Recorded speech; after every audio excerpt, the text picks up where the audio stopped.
Under normal circumstances, the city of San Francisco would be basking in the glory of its hometown football team as the 49ers pursue an unprecedented Super Bowl three-peat.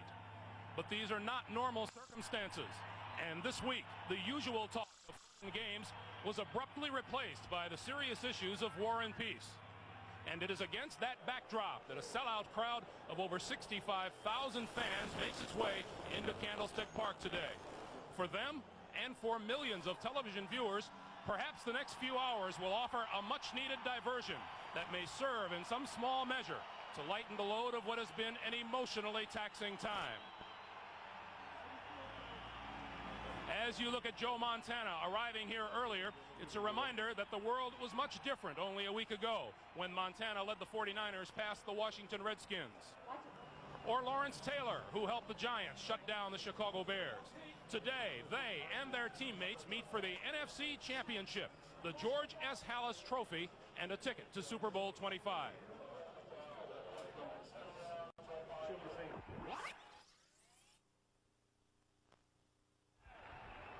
And good afternoon, everyone. I'm Greg Gumbel. Welcome to this championship edition of the NFL Today on CBS Sports. We are ever mindful of the magnitude of world events that are taking place in the Persian Gulf and elsewhere. And should the situation warrant, we will, of course, immediately take you to CBS News for special coverage. The next regularly scheduled news update will follow immediately after our pregame show. We also want to add that today's game will be beamed to our men and women in the Middle East by the Armed Forces Radio and Television networks. As you probably know, the war has brought thousands of Americans out into the streets to demonstrate opposition or support for what has been going on during the past week. Yesterday, here in San Francisco, an estimated 40,000 peace demonstrators rallied at the Civic Center downtown. And today, there is a minor demonstration. In fact, those that were demonstrating outside have now dissipated. Now, the high visibility of this game has raised concern about security in the face of demonstrations or even the remote threat of terrorist activity. On Friday night, the National Football League issued a statement declaring that, quote, Candlestick Park and its grounds are being secured 24 hours a day through the conclusion of activities on Sunday. And with more on that, let's go outside the stadium to Pat O'Brien. Pat? All right, Greg, thank you very much. Let's point out right away that it's very calm here. There have been no arrests, no trouble whatsoever, and they're really expecting none. But as you can imagine, with war and terrorism and everything that goes along with it, any place that has 65,000 people sitting around for 3 hours is going to take on a different look on this football Sunday. Let us give you an idea of what it looks like here at Candlestick Park. This was the scene that's been guarded for 24 hours now, and security people from the Highway Patrol, San Francisco Police Department, FBI, private security forces have been all over this area. There you see dogs earlier this morning, precautionary again, sniffing for bombs. And when you think about what we're about to see is a football game, and you're looking at this, you know we are indeed in troubled times. Here's what one of the officers had to say about all this when we approached them earlier today.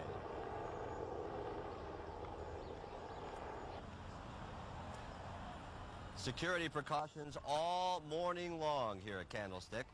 And we talked to that officer, and here he is. Who are you rooting for today? The attack unit. There was some information that somebody might try to block the roads coming in, but again, no sense of anything going on here. It's very calm. As for the fans going in, they seem sort of mentally trapped, as we all are these days. On one hand, they want to root for a football game. On the other hand, it's a very somber mood indeed. That's it from out here. Leslie, what's the scene where you are at Gate B? Pat, the mood of the fans as they came through the turnstile seemed to be one of subdued excitement there, of course, aware of the television cameras on now today. Both sides of the issue are represented here today. In protest, there have been hundreds of signs saying pause for peace.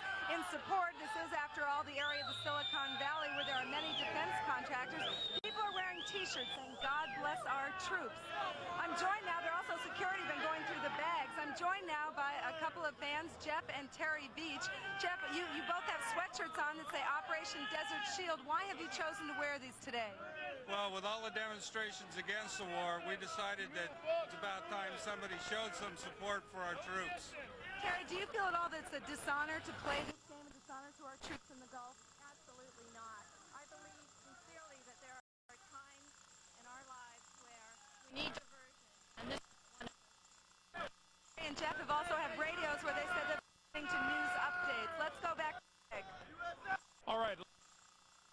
on the minds of all Americans, not just the fans, but also the players. Here's Bubba Paris as he came in. Strange to play on a day like this? Well, to a certain extent, but not really.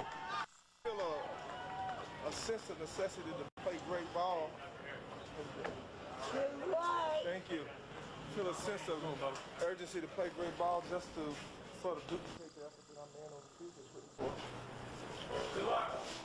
Bubba Paris of the 49ers. Now, Terry's been on the field here talking with players from both teams as they warmed up. Terry, your impressions of their mood right now. Thank you, Greg. Well, I had a chance this morning to see both teams as they got ready to come to the stadium. A bit apprehensive, of course, concerned about what's happening in the Persian Gulf, concerned about our men and women in our armed forces. But once they got here to the stadium and came out and were able to run around the field, and in talking to them again, they were upbeat. All of them saying the same thing. They're excited about the contest. They have to block it away as athletes train to get on with the game at hand. One other little footnote here. The New York Giants, as you will see today, have put on a yellow sweatband, and they'll wear that on their wrist today in support of our men and women over in the Persian Gulf. Greg? All right, Terry, while obviously all the players are affected by events overseas, for 49ers center Jesse Sapullo, whose brother-in-law is in the Gulf Theater, and for Pepper Johnson, the Giants linebacker whose cousin Nigel is now on active duty, the war has hit home especially hard. He returns, and he's going to return to a happy 10 and loving Johnson family with our arms open, you know, just glad and tears in our eyes, glad to see him return back home. Well, you know, realistically, football is just a game. But during the national anthem this past game, I actually cried a little bit because I was thinking of him. Now, other players today with relatives serving in the Gulf include Steve Young, Spencer Tillman, Matt Millen, and Steve Wallace of the 49ers, as well as Johnny Cooks and Otis Anderson of the New York Giants. Unusual, unsettling, and certainly unpleasant, the backdrop for today's NFC Championship. But we have come to San Francisco first and foremost to report on the game, and when we come back, we'll do just that, turning our attention to the X's and O's that will make either the Giants or the 49ers the NFC champions and send them off to the Super Bowl. Stay tuned. We will continue live from Candlestick Park on the NFL Today.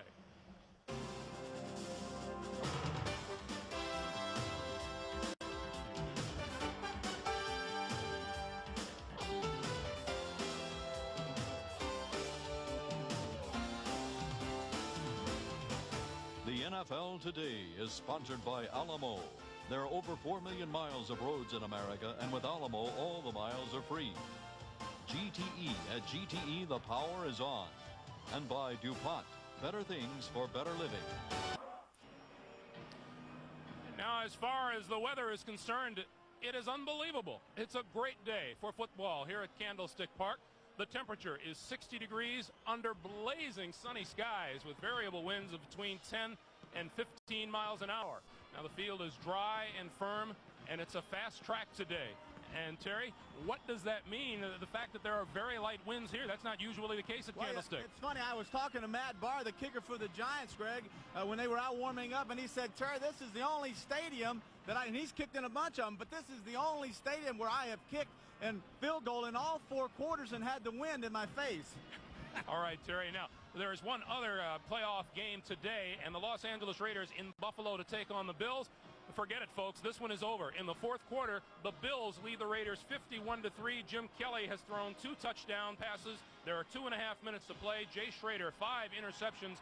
The Bills are on their way to the Super Bowl as the AFC champions. Now, the NFC representative will be decided right here on the field. And for the latest information, let's once again check in with Leslie and Pat. Leslie? Greg, you know, a lot of people say the only way to beat the 49ers is to use a nickel defense, maybe even 6 defensive backs. But look for the Giants today to stay primarily with their 3-4 defense, which of course puts a lot of pressure on cornerback Mark Collins to cover Jerry Rice. Now, he said the last time he had a great game against him, Rice had only 1 reception for 13 yards. And Mark told me he's ready to bump and bother him again today. He said he's also not bothered by the slight ankle sprain that he had last week against the Bears. Otis Anderson be another key player today. Otis, of course, bears a greater responsibility since Rodney Hampton is out with a broken leg. I caught up last night with Otis Anderson at the hotel for some of his final thoughts. It's now 4:30 in the morning in Baghdad. I think everybody is really trying to focus on the game, but yet it's still, we can't forget what is going on. And the Pentagon says Iraq. I mean, everybody just loose and relax now. I mean, if you look at the players walking around the lobby and just out and about, you see everybody's real loose, very confident, and I think you got a different Giant team up here this time. Who defensively is the one that you really have to pay attention most to from the 49ers? Well, just looking at them on film, all of them. You saw Otis watching news there of the Persian Gulf. In fact, his cousin is serving with the Marine Corps. One more note on that topic. Giant special teams coach Mike Sweatman is a lieutenant colonel in the Marine Reserves, and he told me he could be called up at any minute. For what's going on with the 49ers, let's go over to Pat O'Brien. Pat? All right, V, thank you. Let's center in on a couple of the superstars of the 49ers and begin with Joe Montana. He may be the biggest name in football, but he is not immune to getting sick from his kids. Is what happened to him. He got the flu. He missed the last 2 days of practice. He was there and watched them practice, but he did miss the practices. Now, before today's game, they were giving him an IV with some fluids, but he had no temperature, folks. He's okay. He's ready to play. You saw him this morning earlier on our broadcast. He was focused and ready to play. Ronnie Lott, who missed the last 4 games of the regular season and played well last week, has always been bothered by those bad legs, and I sort of walked to work with him this morning as he was coming in. I said, Ronnie, how are your knees? Wonderful. Ronnie, how's your attitude? Wonderful. Ronnie, how are you going to be today? Wonderful. So you got to love it if you got a wonderful Ronnie Lott. That's the situation here. Let's go back to Greg Gumbel. Greg? All right, OB, you mentioned, of course, Joe Montana. Only 2 quarterbacks have ever won 4 Super Bowl rings, and right now I'm going to ask one of them why the other has been so successful. I could talk about Joe. I think that there are several reasons. We obviously don't have enough time. The intangibles, the ability to rise to the occasion in big games. He always seems to play extremely well. To drive his team 90 yards, 85 yards, to win in the 4th quarter, time and time again, as he has demonstrated this season. Also very blessed that he had Bill Walsh to create a system that utilized what he does best, which is read, react, and get rid of the football. Also, talent around him, Taylor, Rice, and then, of course, a great defense, which allows any quarterback the ability to be aggressive, to take chances. The thing that I really like is the R&R factor, the read and react. I want to illustrate something here. Montana will key this week's safety, and he is going to try to hit his wide receiver right here. Now, this man is going to be covered. Notice it's inside the 10-yard line. Very aggressive defenses. Normally, there he is. Notice this. Covered, the safety's over here. Now he'll come back to this man, but watch what happens to his second receiver. His tight end is covered. Now the scramble, and now the 3rd receiver, Jerry Rice, in the back of the end zone. These are the things that I think separate Joe from all the other quarterbacks. A complete mental picture and a focus which I've never seen before. Not the same New York Giants team that lost here December the 3rd, 7-3. Jumbo Elliott on the offensive line. Ron Earhart, the offensive coordinator of the Giants, said today that they will use multiple formations, and every run will be directed at this man, number 76, the left tackle, Jumbo Elliott. Also, look for the Giants to come out. He said we'll play aggressive offensively, just like in the Bear game. We'll play action. We'll try to freeze Ronnie Lott, the free safety, and go to the post early in the game. Now, the man that you're talking about throwing the football, Jeff Hostetler, 5-0, starting for the New York Giants. Phil Simms was the starter here back in December. Second playoff game for him. The game he had last week against the Bears boosted his confidence beyond any questions you had about him. But the thing I like about him is this. He reads, now he reacts to the pressure, and he can run with the football. The 49ers will play primarily man-to-man coverage. The only person on the offense that will not have a man covering him is the quarterback. Hostetler could beat the 49ers today running. All right, meanwhile, the New York Giants begin to exit their locker room to make their way out onto the field here at Candlestick Park. And when we return, we'll have the player introductions for today's NFC Championship game. And you look down at Treasure Island, one of 8 major naval stations in the Bay Area that have sent a total of 6 ships and over 5,000 men and women to the Gulf region. More from San Francisco in a moment.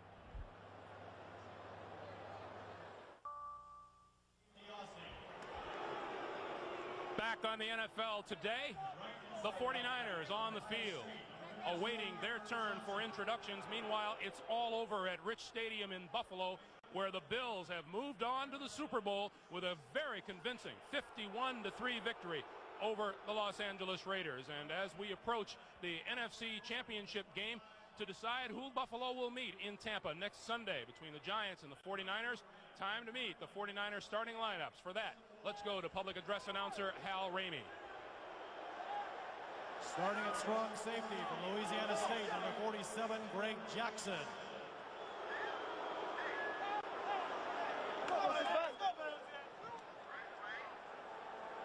Starting at free safety from East Kentucky, number 29, Myron Guyton.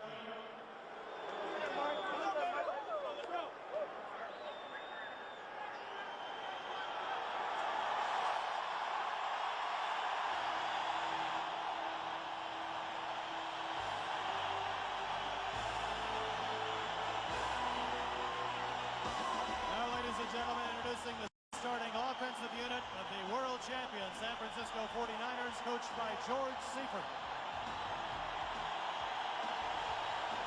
And wide receiver from Delaware State, number 82, John Taylor.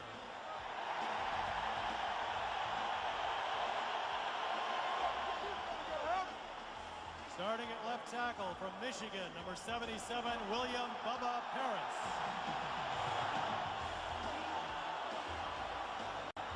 Starting at left guard from Georgia, number 62, Guy McIntyre.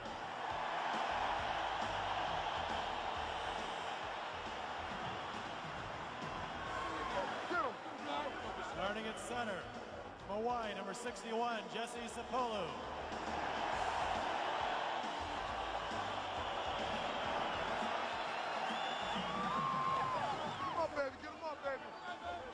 Starting at right guard from North Carolina, number 79, Harris Barton.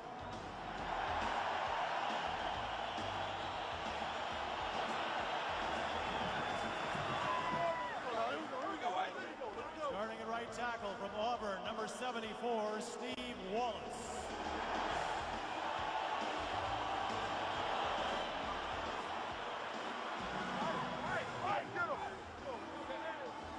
Starting at tight end, number 84 from Santa Clara, Brent Jones.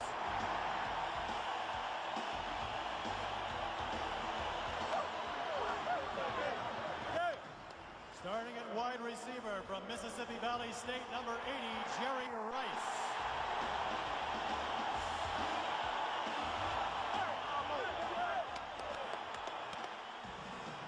Starting at quarterback from Notre Dame, number 16, Joe Montana.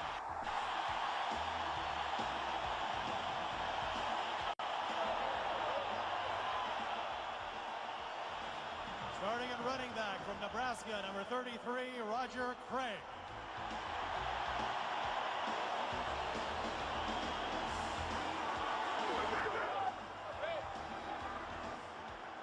Starting at fullback from Nebraska, number 44, Tom Rathman.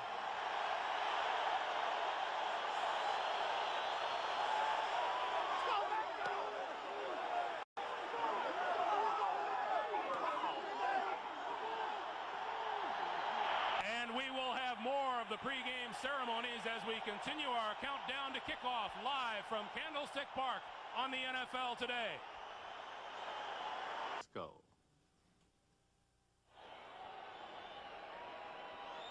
As our pregame ceremonies continue here at Candlestick Park in San Francisco, let's go now to public address announcer Bob Sarlett. And now, ladies and gentlemen, to honor America, and especially the brave men and women serving our nation in the Persian Gulf and throughout the world, please join the 6th United States Army Band in the singing of our national anthem.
Coming up, it's the NFC Championship, the Giants and the 49ers. We will join Pat Summerall and John Madden as our CBS Sports coverage continues.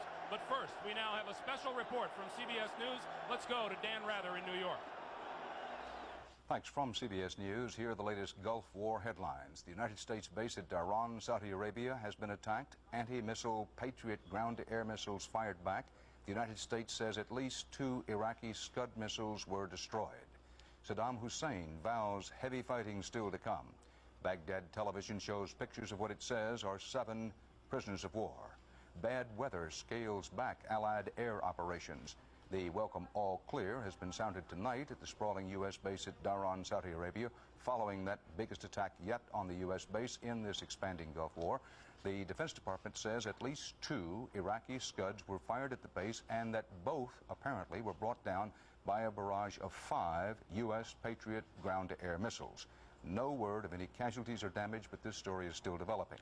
Iraqi television today showed pictures of 7 blindfolded men it said are Allied prisoners of war, including Americans. There are unconfirmed reports that 3 of the men are captured American flyers. That has not been confirmed. Worsening weather is causing problems for U.S. operations in Saudi Arabia, interfering with U.S. Marine helicopters. The problem's expected to continue for the next couple of days.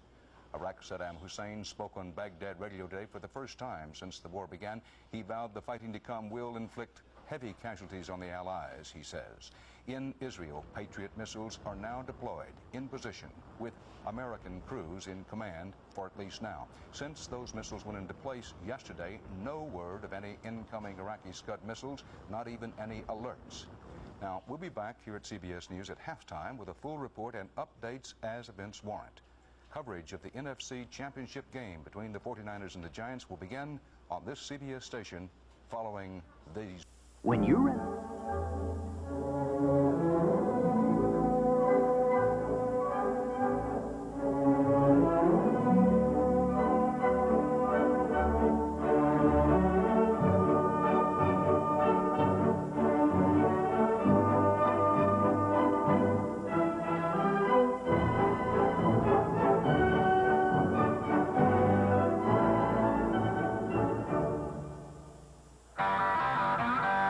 It is also a game of brute force.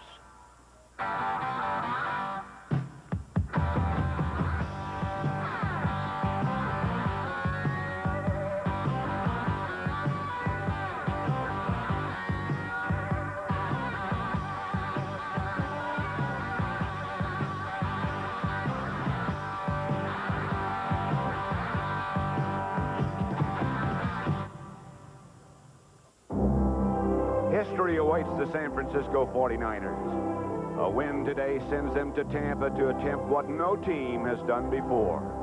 But they have one giant hurdle left, and New York is thirsty for another trip to the big dance themselves. No team has ever won 3 straight Super Bowls, and the Niners have their eyes set on that, and a record-setting 5th trophy as well.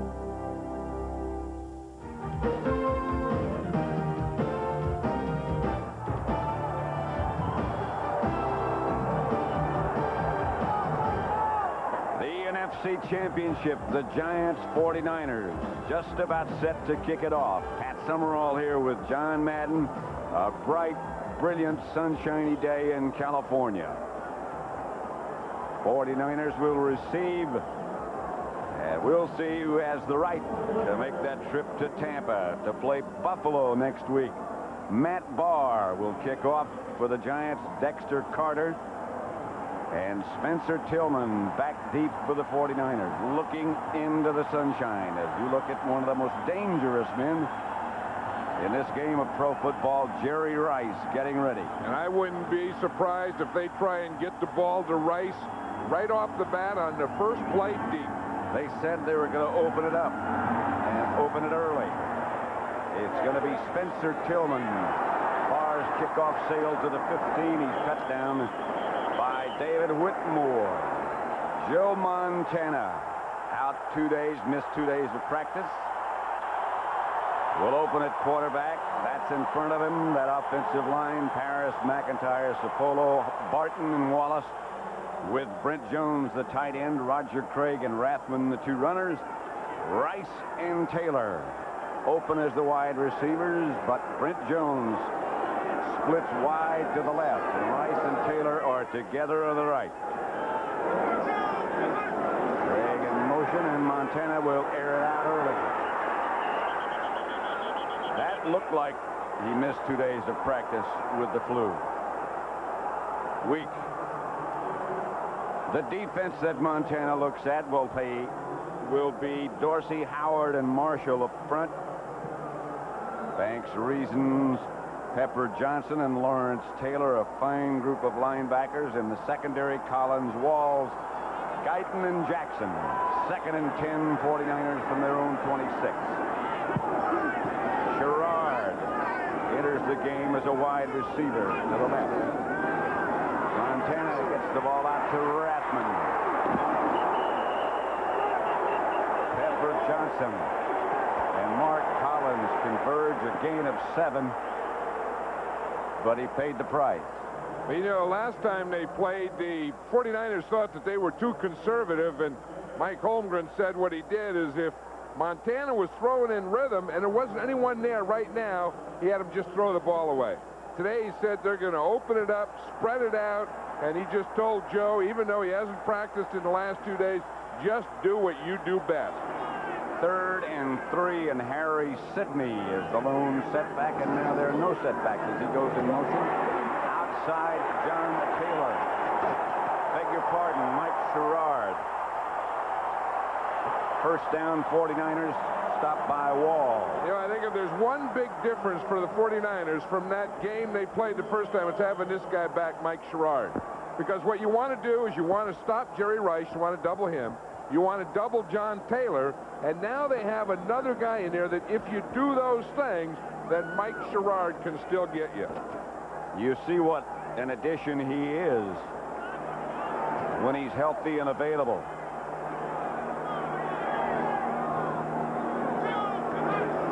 Montana back to throw it. They've yet to run a play. Up the middle as Montana does what he does so well. To Brent Jones. That is amazing. What the Giants are trying to do is throw his rhythm off. Now watch it. He's going to come out here, and he's going to look to one side. He's coming back, 1, 2, 3, look at the right. Look, he pumped. There's nothing there. He has nothing there. So he pumps again. Now he comes back. He had 3 receivers on the right side, and he came back to his 4th receiver that time, who was Brent Jones. He might be, John, the only quarterback who can do that. I don't think anybody, there's no one playing now that can do it. Roger Craig is the lone setback in the first running play for the 49ers. Craig inside the Giant 45, a pickup of 5, tripped up by Mark Collins. You know, one thing, the 49ers have kind of abandoned the run, but they did say one thing. If they're going to run, they're going to try and get outside like this. Instead of running inside, they don't think they can run inside. But if they can run at all, they're going to try to run at the corners. That was textbook right there, as Craig saw when he was going to get hit and covered up the ball. Montana to throw it quickly. That's to John Taylor. 14-yard pickup if the pass is complete. Perry Williams with the hit on Taylor. That's the amazing thing about these 49ers. They have so many guys that can catch the ball. Watch, that's just a slant. There's no one that throws that better, even though that was a little behind him, than Joe Montana. And there's not a heck of a lot of guys that catch it better than Mike Sherrard. That ball might have been loose, John, on the way down. I think John Taylor fumbled that one. Whoa! The 49ers wisely trying to run a play.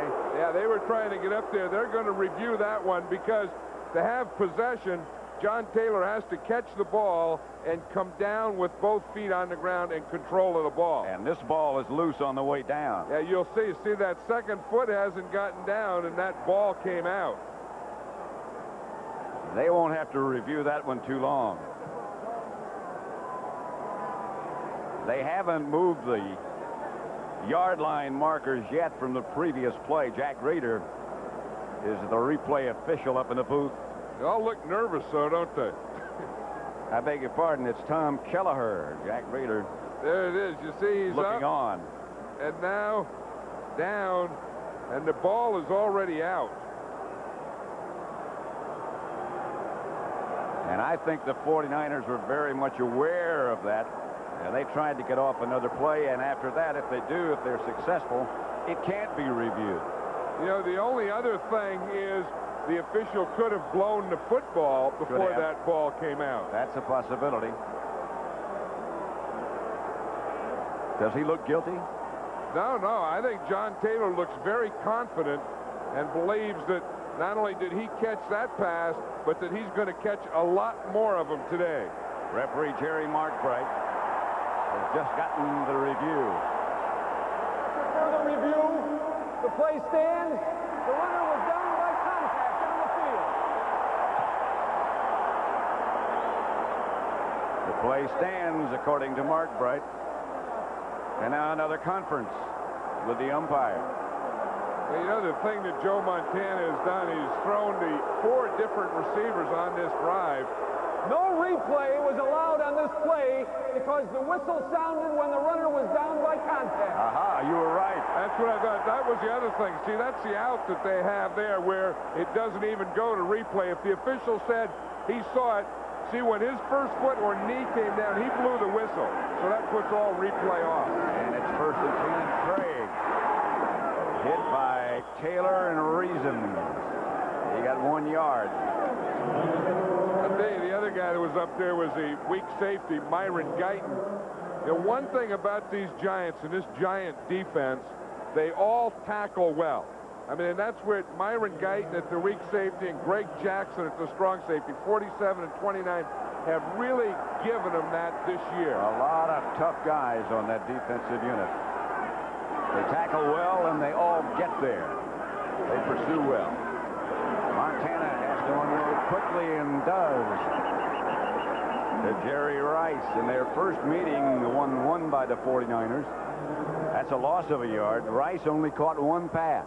And it was against Mark Collins, and Mark Collins is a very confident guy.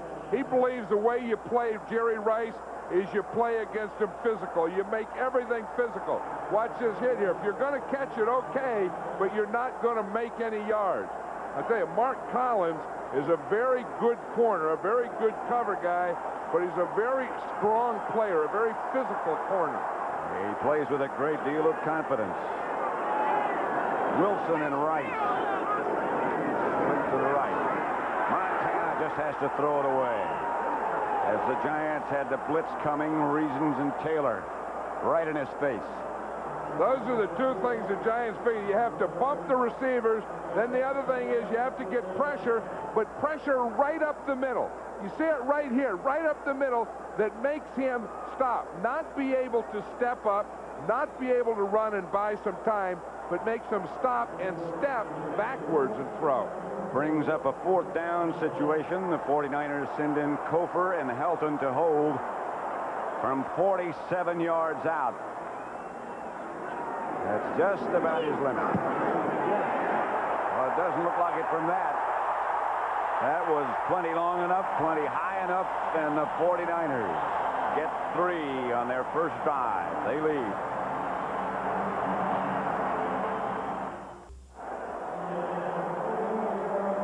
Nothing, the 49ers. And John, in that drive, pretty typical of what we expected. 7 passes, 2 runs, and the field goal. And I think that's exactly what we're going to see all day, that combination. The Giants had a little of what they had to do right there at the end. They have to bump the receivers and get pressure up the middle on Joe Montana. If you don't, he could become a surgeon on you. Meggett and Dewerson back to field Kofer's kickoff. Now they go into a tandem. They want Meggett to handle it if they can. But they don't want to tell Kofer where he's going to be. And I think they're just going to stand like that and let Meggett run to the ball. And then, of course, Dewerson becomes the blocker.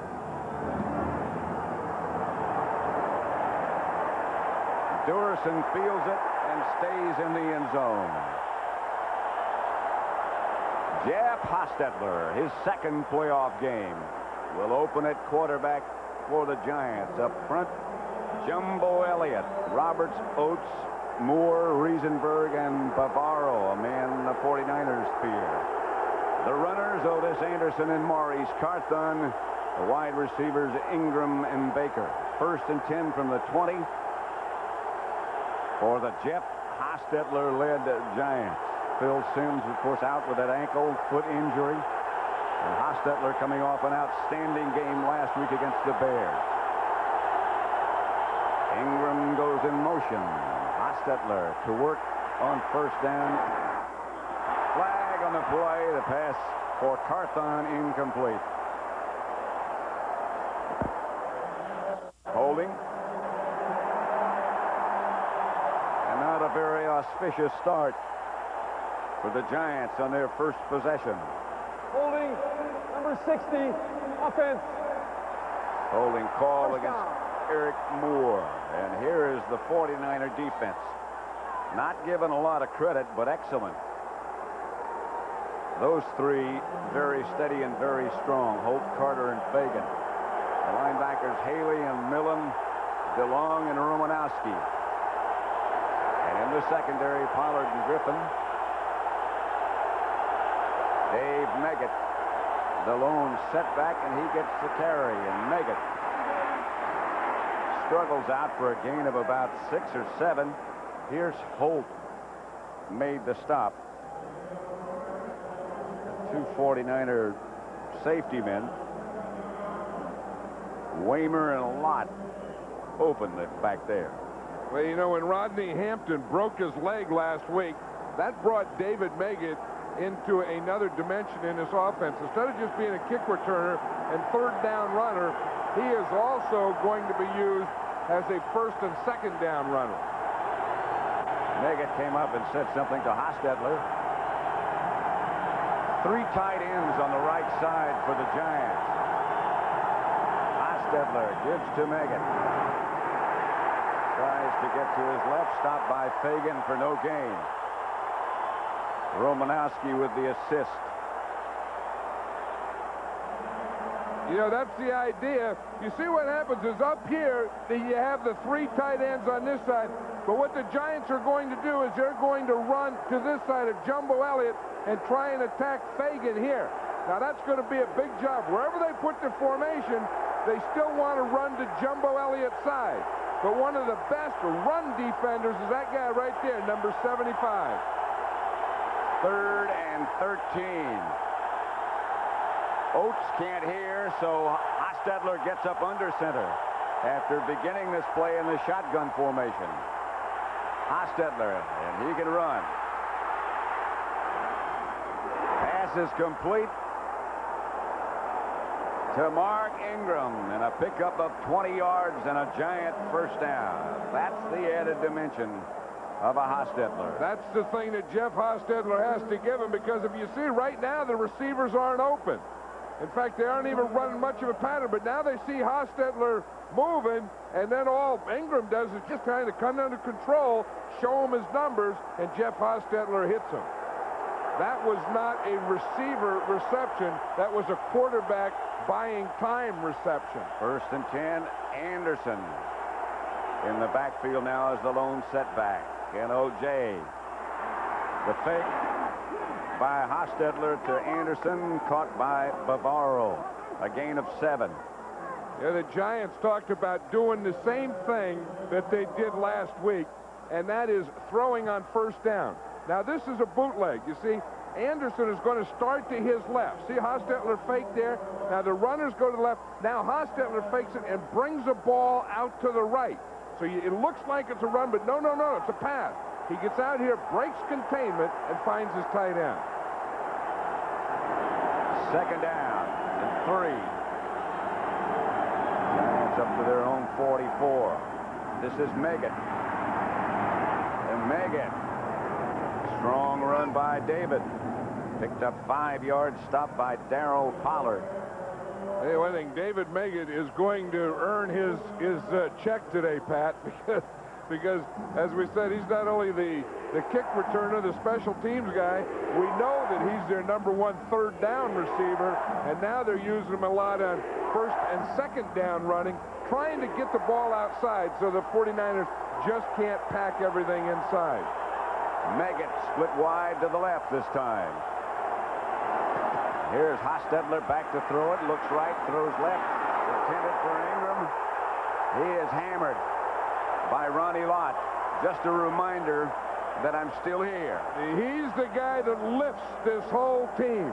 That Ronnie Lott is the guy that brings it up with hits like this in games like this. You're not going to run a post in there and not get this at the end of it when number 42 is sitting there. Now, if you do something to get him out of there, you have a chance. But I'll guarantee you, when you throw it in there and you don't run him out of there, he is going to do that, and he's going to lift the whole 49er defense.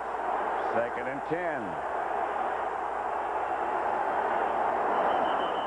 Fagan jumped on the right side. If he was pulled, we'll wait and see for Jerry Mark Bright.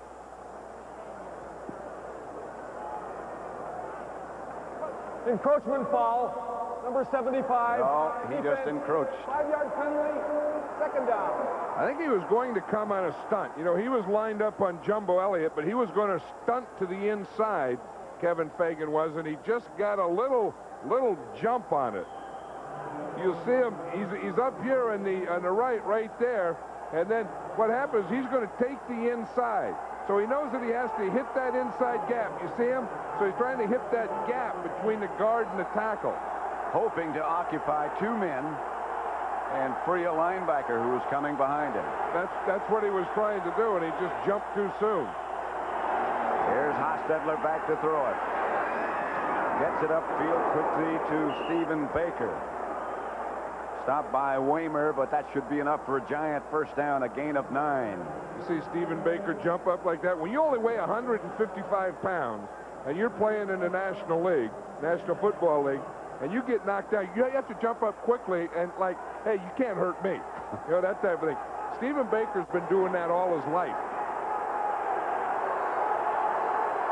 1st and 10. Baker wide left this time, along with another. This is Maurice Carthon, who carried the ball more last week against the Bears than he has all year. The Giant bench and defensive instructions. Well, Bill Belichick is the defensive coordinator of the Giants, and one thing you learn as a defensive coach, you learn to draw upside down. And then all your guys watching, you draw all the plays and the formations that they do. This guy is a very good coach, and they're talking about him as a possible head coach in the National Football League this year. He's only 38 years old. Very intense. You draw upside down like that if you sell insurance or if you're a defensive coach. Stetler's pass is behind Bavaro and knocked down by Romanowski. Keith DeLong on the blitz put the pressure on Hostetler. Yeah, you'll see the pressure. Keith DeLong comes from the backside. You see, it's going to be from Hostetler's back. There comes Carter up the front, DeLong on the back. And he had to throw the ball at that time. But I'm impressed with Hostetler. I was impressed with last week how cool he was. And you say, well, that's at home. But this week, he looks like he's bringing that same coolness here. 3rd and 8. Well, they're very aware of his running ability. Should be incomplete. Flag on the play. Ingram jumping up and down after the ball went by, and finally the yellow flag came flying. That may be one that Ingram talked him into. Pass interference, number 26, defense, automatic first down. Oh, if you're going to work on someone in the 49ers, the guy they work on is Darryl Pollard, number 26. I don't know from that if he was there a little early or not, but let's watch 26 right there. Now that, to me, doesn't look like pass interference. You have to give a guy a chance to defend, and if that's all he did, there's nothing wrong with that. However, it's a first down, Giants at the 49er 30. That's Henderson straight ahead. A gain of 8, stopped by Ronnie Lott. Good hold over the right side. You know, one thing that the Giants all talked about yesterday, Pat, and the day before is that last time they played, they had success between the 20s. And they're coming up to the 20-yard line now, and that's where they didn't have any success. They had opportunities last time to get the ball in, and they just couldn't get it in. So they've been spending all their time on this red zone area. And that's what they all emphasized yesterday when we talked with them. Once we get in the red zone, we've got to put some points on the board. And here's Anderson inside the 11. Stopped finally by Millen. The 11th play of this drive on an 11-yard gain. Okay, watch the left side of the line. Here's where they get the block. They want to get a big block off of Jumbo Elliott. Now watch Jumbo Elliott start off. See, he takes off, Roberts takes off. They just fire out. They get that soft spot right there, and that gives Anderson the room. That was a big hole, because that was the other thing they decided. When they get inside the 20, they want to do three things. One, run straight at him. Two, bootleg with a quarterback. Or three, draw with the quarterback. Maggott is the lone setback. Maurice Carthon in motion. Option pass coming from Maggott. The Carthon touchdown, and he dropped it. Incomplete. Matt Millen was the attempted defender. He had it and dropped it. It was there. Oh, what a matchup. That's the thing that you plan for, is to get Matt Millen having to cover a guy in the end zone. Matt Millen is a run guy. That looked like a perfect pass. This is a run pass. You flip it out to Maggott. He's going to come out there. Watch Carthon. He is completely free, and old Millen just turns his back, and I don't think he got a hand in there or anything. It looked like Carthon just dropped that ball. Slid right through. Woo! Second down. Giants at the 11. Hostetler over Bavaro's head. Incomplete.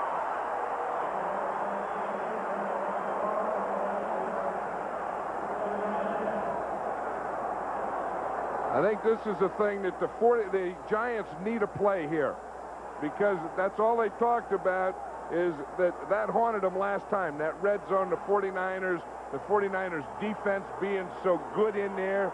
Here's their drive so far. They've been able to do that before, but can they do this? The 20 and in.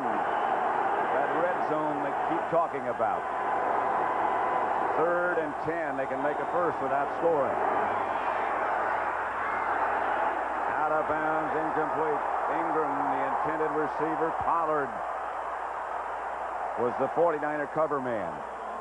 That was the other thing. They felt that they couldn't run slants, that they had to run fade. You see up on top, 82, Ingram, he's running what they call a fade.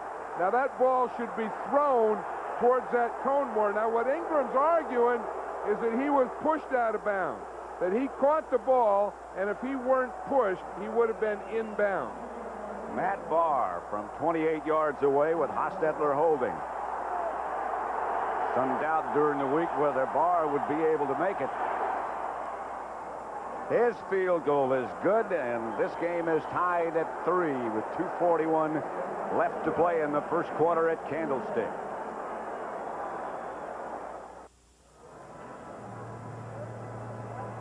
The NFC Championship game between the Giants and the 49ers, tied at 3. Kofer with a 47-yard field goal as the 49ers hit first. And then the Giants on 28-yard field goal by Barr tie the score at 3-3. 2:41 left to play in the first quarter. Pat Summerall with John Madden. The winner goes to Tampa. The Super Bowl against Buffalo. 3-3 at Candlestick. Barr to kick it off. Dexter Carter at the 5. Good return outside the 30, finally stopped by Bobby Abrams. A return of 27 yards by Carter.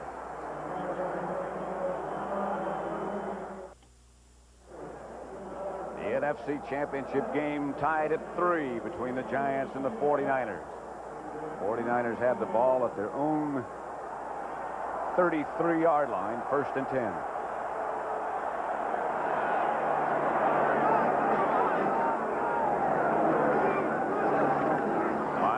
Again to throw, or try to. Going to be a holding call against the 49ers. The pass is finally incomplete. That's the whole thing that the Giants are doing now, and there is an example when you talk about rhythm and throwing them out of rhythm. That is a defense throwing Montana out of rhythm. Holding number 61, offense. 10 yards, first down. The Polo holding. Just watch what happens here and why he's knocked out of rhythm. You see now, right now, if we stop it, now he's ready to throw, but he doesn't have his guys. See, here's where he's trying to throw, and the Giants have good coverage there. So he can't throw there. So now if we just let it go, you see that took him out of that rhythm. Then he went to the second and then the third. Rathman, the lone setback in Montana again, gets the ball out to Rathman, and he's taken down quickly by Reason.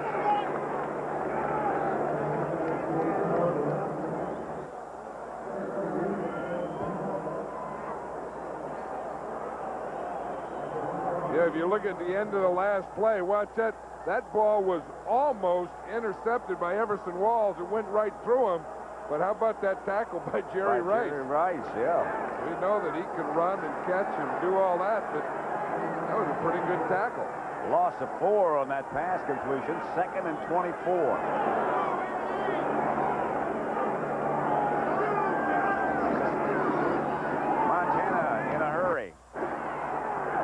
Is complete to Gerard, but again a very short gain. Greg Jackson and the rest of the Giants secondary right there. Hostetler stays loose on the sideline. I don't know who took those pictures, but he didn't. He did, and you wonder how, with all that armor on his hands and all that stuff in his hands, he can flip them. That takes dexterity to be able to have those big hands and those big hands. It's a good thing he doesn't have to take the pictures with those hands. 3rd and 21. Montana under pressure again, comes out of there, slides down, and the 49ers will have to punt. Pepper Johnson made sure he stayed down.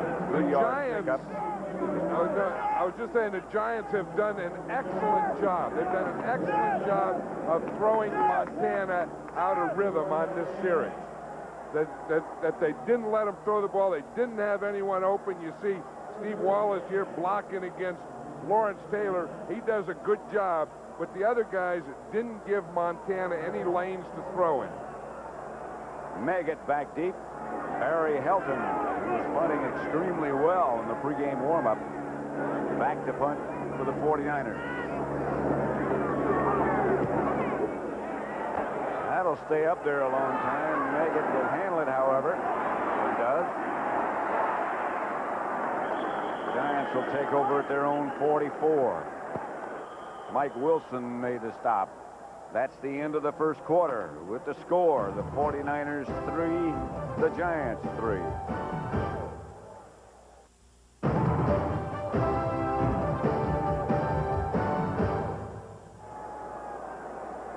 Yeah, we always watch this number 21, Renee Thompson. He's one of the best cover guys on special teams. But watch what the job that he and Everson Walls, number 28, do in Spencer Tillman. Tillman's one of the guys who can go down. He's one of the guys that's a marked man on the punt coverage. He's trying to get downfield. That's 2 knockdowns. 1st and 10 Giants at their own 44. Ingram, the man in motion. Penalty marker down. I think they took too much time. Handoff was to Anderson. Well, I'll tell you, did Jumbo Elliott tie into someone over there on that left side? Ball start, number 78, offense, 5 yards, first down. 78 is Pierce Holt. I'll tell you, up on that. 76. But I'll tell you, watch this. Watch when Elliott ties in here. Even though this play doesn't go anywhere and it doesn't count or anything, that's the way you drive block. Watch him fire out. See how low he is? And watch him fire out into him and get Fagan going backward. I mean, that is 2 men right there just blocking head to head. 1st and 15. Remember, the Giants started their last drive with a penalty. Here's Hostetler. Deep for Ingram. And just slightly overthrown. Earlier today in Buffalo, no contest. 51-3. The Bills will go to Tampa, and one of these two will be the opponent. Yeah, I'll tell you, that was a shocker. The Bills looked almost perfect, and our congratulations to them. And going to the Super Bowl, and then, of course, the team that wins here gets to go down there and play. If the Giants win, they're leaving tonight right after the game to go to Tampa. Giants win, of course, it's all New York, Super Bowl. 49ers win, it's East Coast, West Coast. The penalty flags fly everywhere.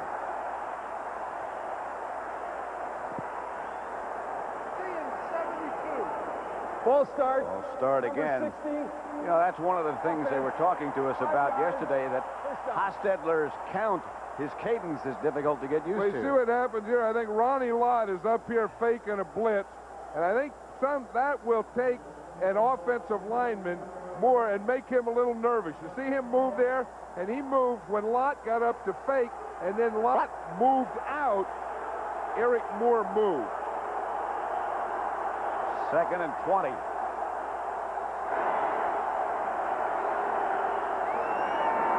Hostetler gives to Meggett. Not much. Picked up perhaps 4, stopped by Kevin Fagan and Waymer. Well, the 49ers are keyed in on that play. They figure that when Meggett's in there, they're either going to throw to him or he's running a draw. So when they're in there, they are keying draw. The Giants have 2 or 3 different kinds of draws. That one is what they call a lag draw. 49ers now go with their pass rushing unit, which means Larry Roberts will now be one of the rushers, and Haley comes to the left, wide on the outside. Stacy Robinson in the game for the Giants. Hostetler gets to Meggett. Meggett hammers close to a first down. Not quite enough, I don't think. That is going to be interesting. If it is a first down, it's going to be a great effort by Dave Meggett. If it's not a first down, what does Coach Bill Parcells do? See, he's hitting his helmet there. This is what they call scat. So he hits his helmet which way he's going to look to go. He didn't make the first down on it, though. You see, he's going to go through to that side, then just find him anywhere he wants to go. Good tackle right there, stop them, and they have to punt. No going for it on 4th down today. Landetta back deep to punt it. John Taylor back for the 49ers. Taylor, very dangerous. Cut down by Lewis Tillman. 37-yard punt by Landetta. Taylor brought it back 9 yards. 13-11 left in the first half. Score is 3-3. You know, that was interesting with that 4th and 1 that Bill Parcells didn't even think about going for it today. And last week, it was such a big part of the game plan in beating the Bears. So the 49ers will take over at their own 19. Stop the presses. The defending national champions, the #1 team in the nation, the Runnin' Rebels UNLV. They battle Louisville next Saturday. CBS Sports coverage of the National Football Conference Championship game is sponsored by Ford and your Ford dealer. Have you driven a Ford lately? UPS now offering 10:30 a.m. guaranteed overnight air delivery. And by Dr. Pepper and Dr. Pepper bottlers who join all Americans saluting our brave men and women in the Middle East.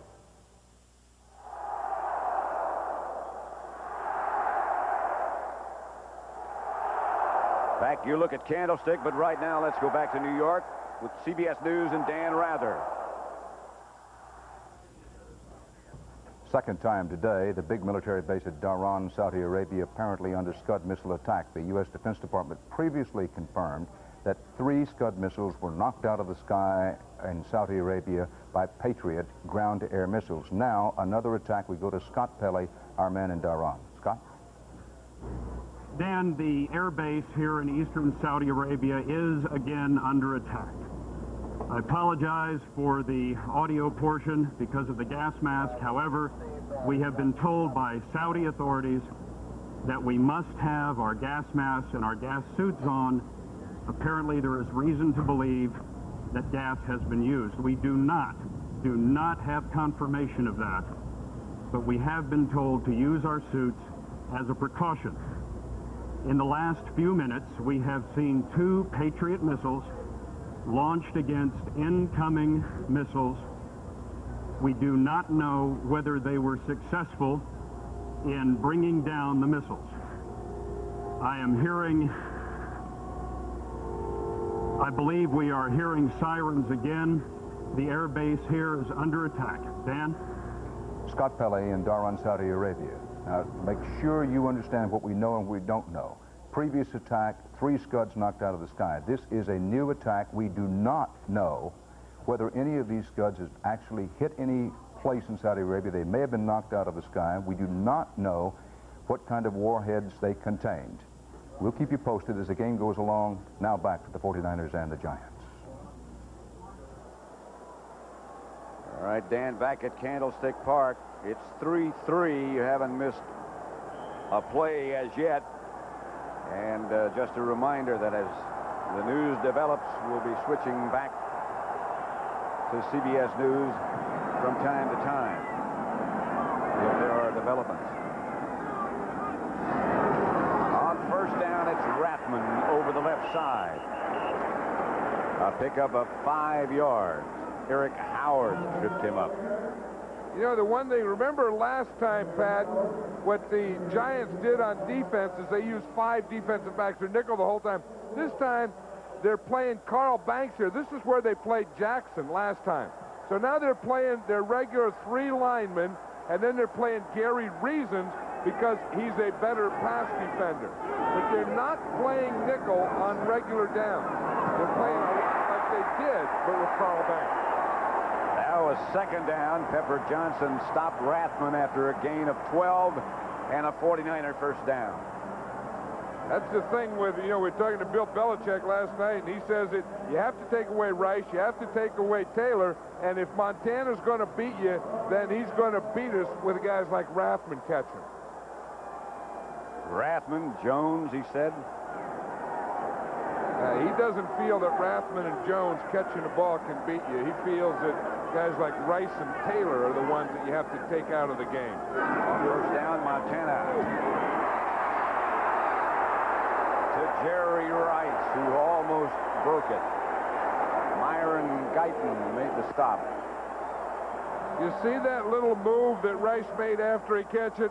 Now watch, Collins is up there. He doesn't bump him. Now he backs off because it's a different coverage. But watch, Rice not only runs patterns, catches the ball, and gets open. Watch this little move right here. That little pivot that he makes that buys him another 5 yards. They say that's one of the keys to his success as a runner. He faces the defender so quickly, or locates him so quickly. The other part of it is something like Joe Montana hitting his receivers on the run. Montana stumbled, coming backwards, fires, pass is complete, but there is a penalty marker on the play. Now they say incomplete. They went on both of these teams. We talk about Ronnie Lott when you go inside on Ronnie Lott, but when you go inside with Myron Guyton in there, even though, you know, he's only played a couple years, I'll tell you, you get the same type of thing in there. Penalty on the play. There's Guyton. Illegal motion foul, number 80, offense. Penalty is declined, second down. Illegal motion against Rice. The Giants decline the penalty.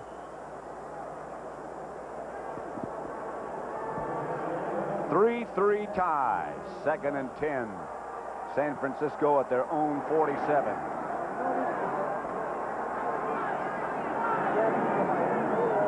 That's Jones, the motion man. Montana fakes.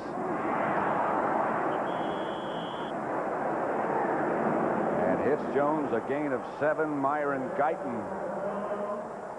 You know, Montana's just a little off today. It's usually, I mean, even though he's 10 for 13, you know, we're talking about a guy here who could be the best quarterback that ever played, but it's just a little thing where instead of hitting Jones on the run, it was just a little behind him. You know, instead of hitting Taylor out there where he could catch it on the run, it's just a little behind him.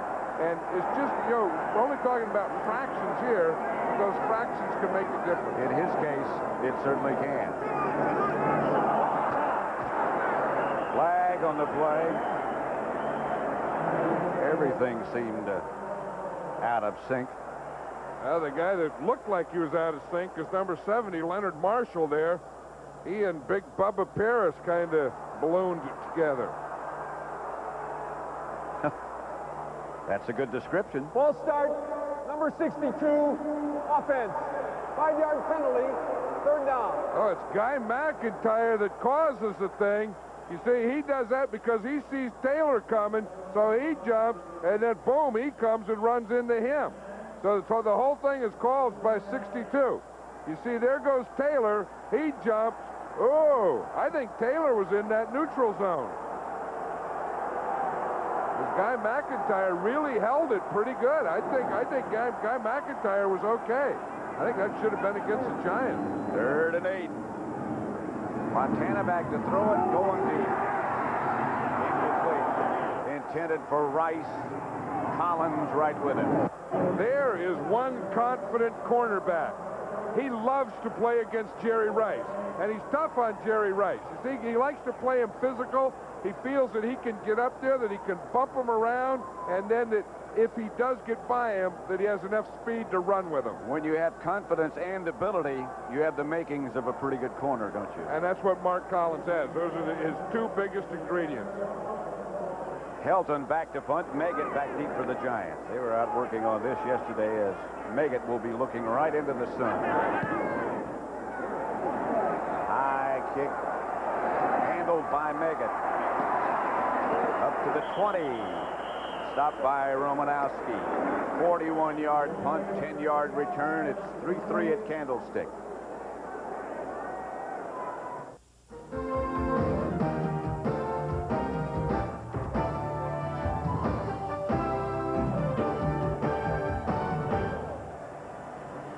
The NFC Championship game, and looking down from overhead, the Fuji USA blimp. Aerial shots of the day. And the Bay Area, you've been seeing of the work of cameraman Bob Michelson. Pat Summerall here with John Madden at Candlestick. 3-3 tie.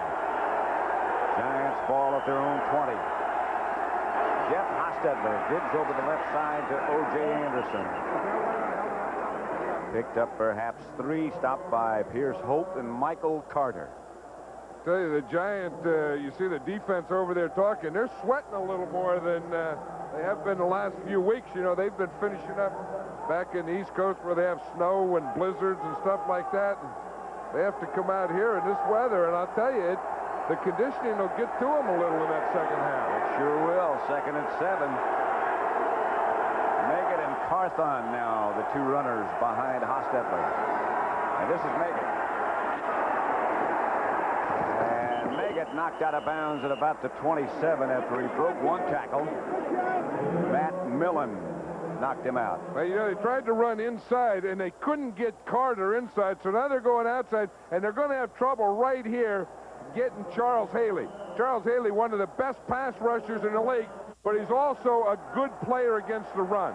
You see how he took on Mark Bavaro, held him, and then boom, he came off the block right down the line. Meggett got 4. It's 3rd and 3. Giants at their own 27. They need to get out past the 30 for the first down. Let's see if Meggett makes that signal again, and they run what they call scat and just throw it to Meggett for the first down. Hostetler back to throw. Don't forget about his running ability, and he just does get outside the 30. You know, the funny thing about that play on scat, Meggett can find any hole he wants to and run through it. Now watch him here. Meggett finds the hole. Meggett is right there. He finds a hole. Now watch him right there. Hostetler just follows Meggett right there in the hole. Here's Meggett. Here's Hostetler. He said if it's a hole for Meggett, maybe I can take that same hole and make a first down if Meggett will make a block. And he did. He's only 5'7", 180, but that is a powerful package. make it. Now it's Anderson behind Hostetler. Anderson left side again. Anderson stopped after he perhaps got a yard. Matt Millen again stopped him. Michael Carter was stunning to that side. I mean, it's tough to run. Carter is so big and so strong that it's tough. And he's here, and if he's going here, he's tough. But if he's stunning to this side and you're trying to run to that side, that is darn near impossible. Because watch him, see him shift there a little? Now he stunts to that side and hits that gap. There is no way that you are going to run there. You notice how far off the ball he was that time. That's because of what you pointed out. It gives you a lot of different looks. Yep. Here's Hostetler back to throw. Pass complete up the middle to Mark Ingram. A gain of 9. Romanowski made the stop. See, Bart Oates was taking his helmet off there trying to get it straightened out. There's Phil Simms, of course.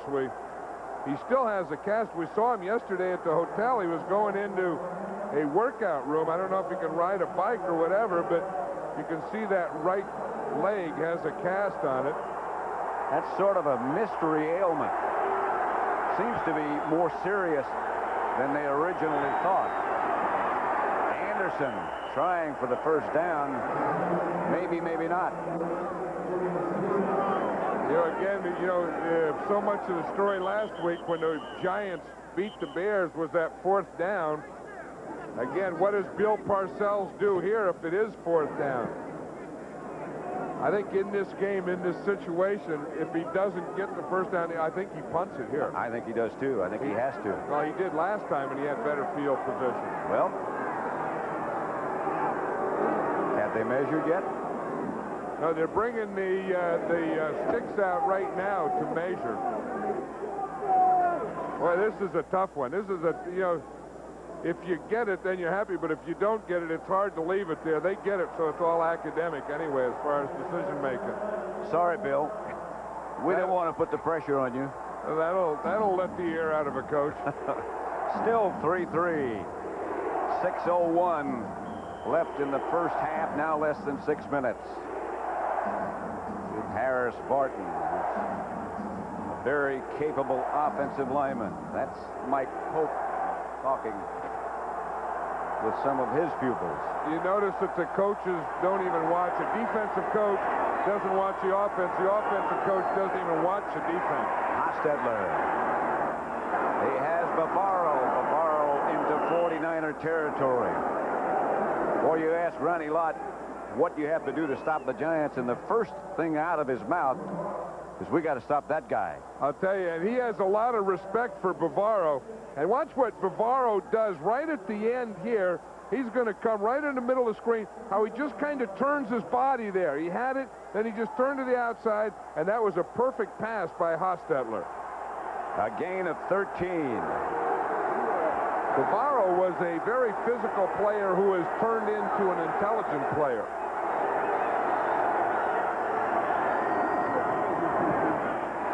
That's Anderson to about the 45. Maybe he got 2 yards.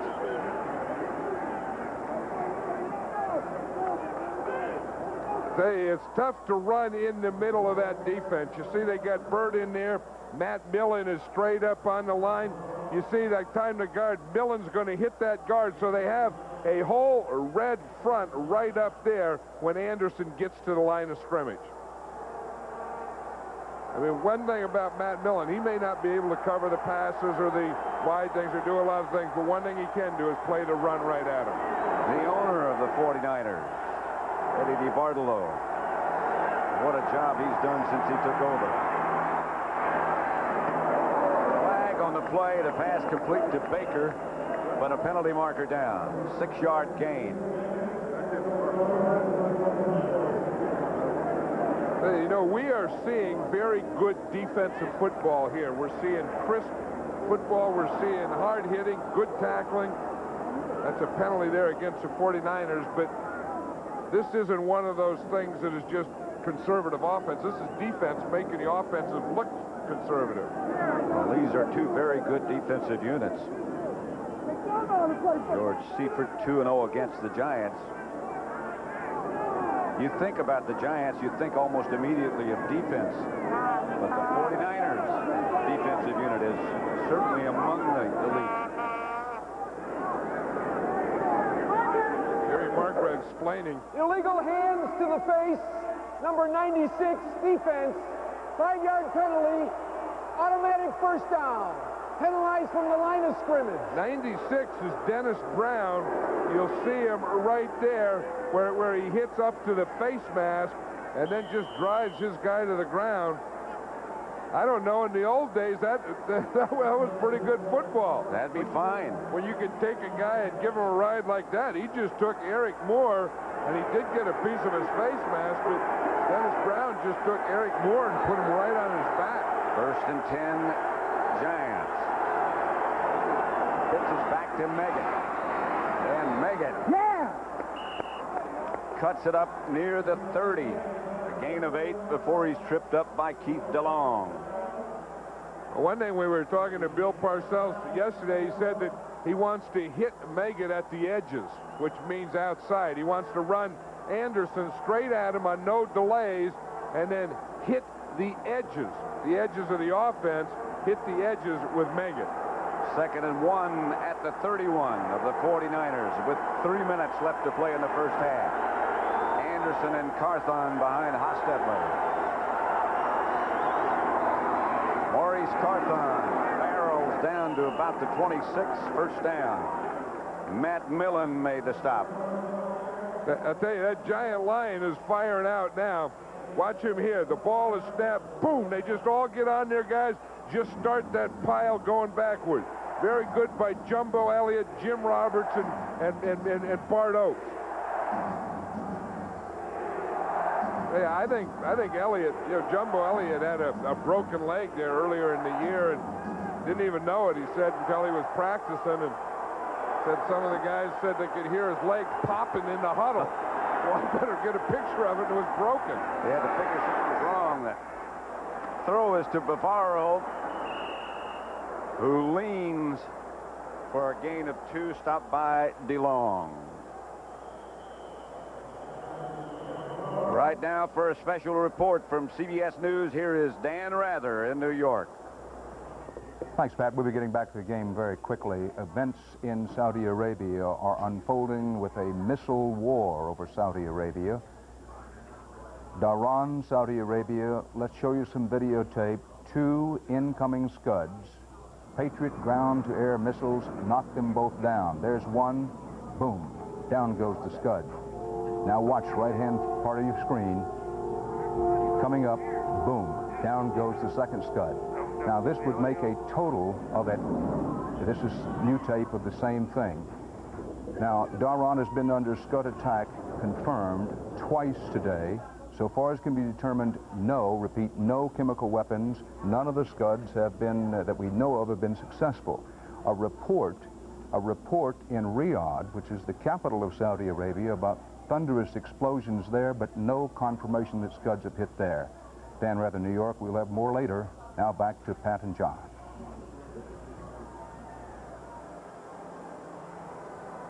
At Candlestick Park, it's still 3-3 with 2 minutes left in the first half.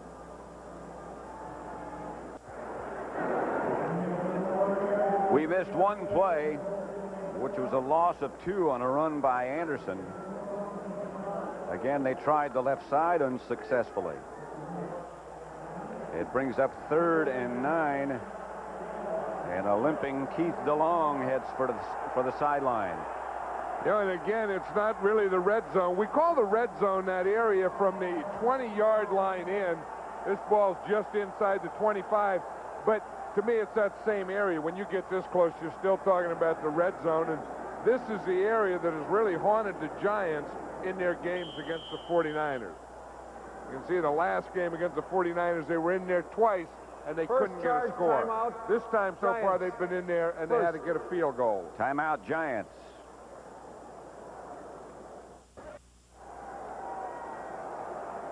Pat Summerall, John Madden at Candlestick Park, the NFC Championship game. Giants 3, the 49ers 3, the timeout situation. The Giants just took 1. So they have 2 left. is a 3rd and 9 situation. That's Keith DeLong heading into the 49er locker room, and the word on him is that he has a twisted ankle. Hostetler up under the center, Bart Oates. And back to throw it. To Baker. Incomplete. Darryl Pollard back there with him. That's the guy they wanted to work on. They call this a fade, just straight up. See what happens is Baker doesn't leave himself enough room to the outside, so Hostetler has no place to throw that. Good coverage by Pollard, because if he throws it over Pollard, then it has to go out of bounds.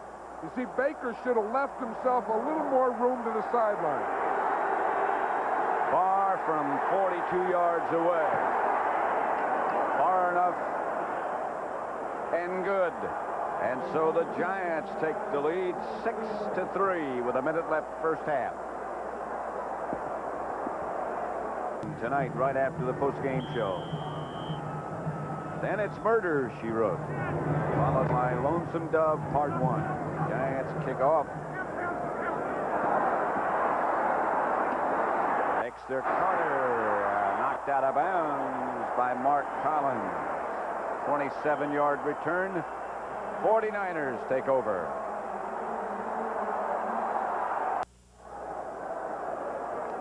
"55 seconds left to play in the first half. A little instructions.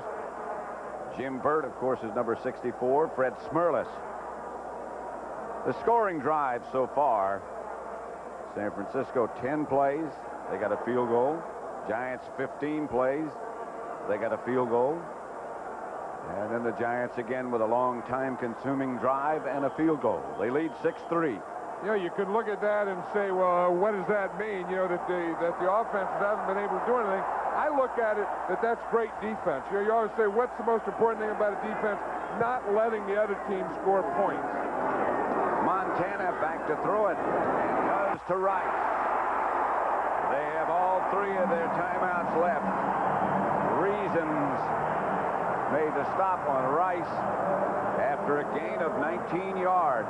And no one likes to be on the other side when Joe Montana is in a 2-minute situation, the end of a half or end of a game.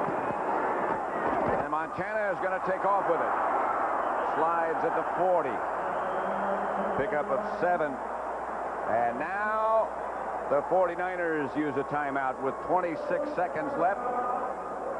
First half.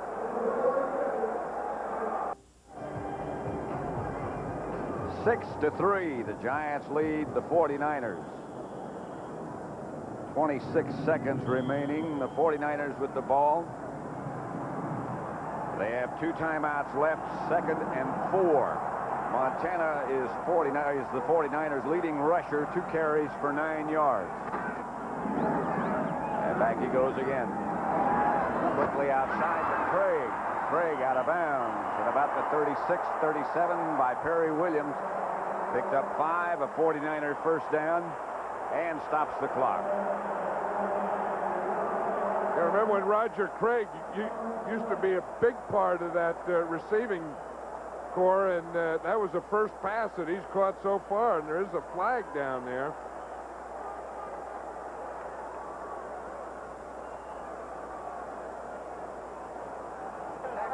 Personal foul, unnecessary roughness, number 77.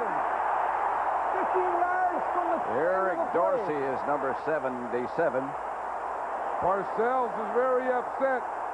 77 is Dorsey on the right hand of the screen, coming right through here. I'll tell you, the only thing that it looked like Marshall hit him high.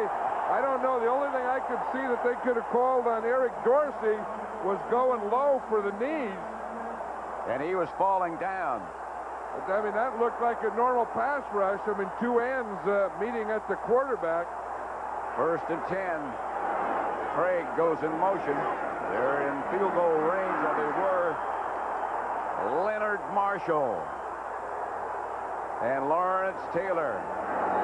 Leonard Marshall better not get too upset, or he's going to get a 15-yard penalty.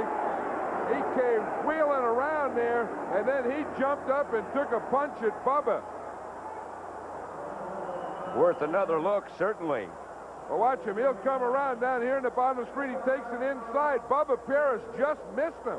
Now he comes up, and Bubba is diving on the pile there, and Leonard really took off after Bubba Paris. Timeout 49ers.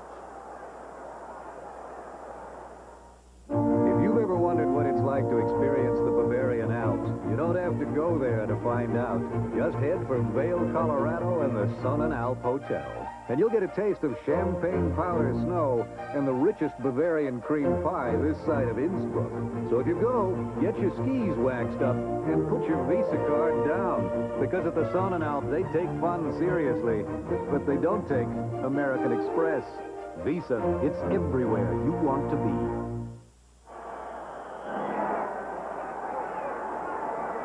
Let's watch that play again. Here's Bubba Paris. Leonard Marshall takes a hard inside on him. Then Bubba has to chase him, and he just dives on the pile after Joe Montana's already down, and the play's over. 2nd and 18. Here's Montana back to throw it. Gets it out to Craig again, and he steps out of bounds. Picked up 3 yards. Stopped the clock again. Hurry Williams, again the defender. 13 seconds left first half. I don't know why Leonard Marshall was so upset. I mean, he beat Bubba Paris cleanly. That was what you call throwing a whiffer on a guy. I mean, big Leonard got outside and took the inside. That last time he took the outside. I think if I were playing Bubba against Joe Montana, where you need an inside pass rush, I think I would take another inside rush on Bubba. 3rd down. Montana back in the pocket, this time with time. Gets the ball to Craig. At about the 17. 8 seconds left on the clock. 9-yard gain. 49ers take their last timeout. And they will try to tie it up. The Giants leading 6-3. Nothing but field goals so far.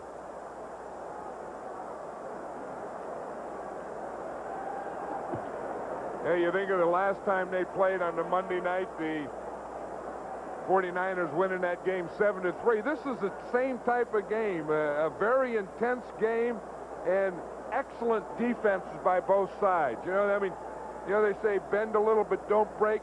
They're just bending very, very little and not breaking at all on either defensive side. Kofer will try this time from about 35 yards. He hit earlier from 42. The Giants lead 6-3 from 35 yards to tie it by Kofer.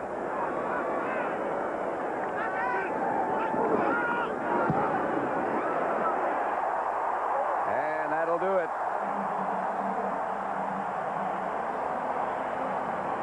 Kofer and Barr both perfect, and they have accounted for all the points. 2 field goals for each team, and it's 6-6 with 3 seconds left to play in the first half. Yeah, I think last time they played, we talked about that intensity and what it meant. And this game's for a championship. This is sudden death. I mean, there's no tomorrow. The winner goes on to the Super Bowl. The loser's forgotten.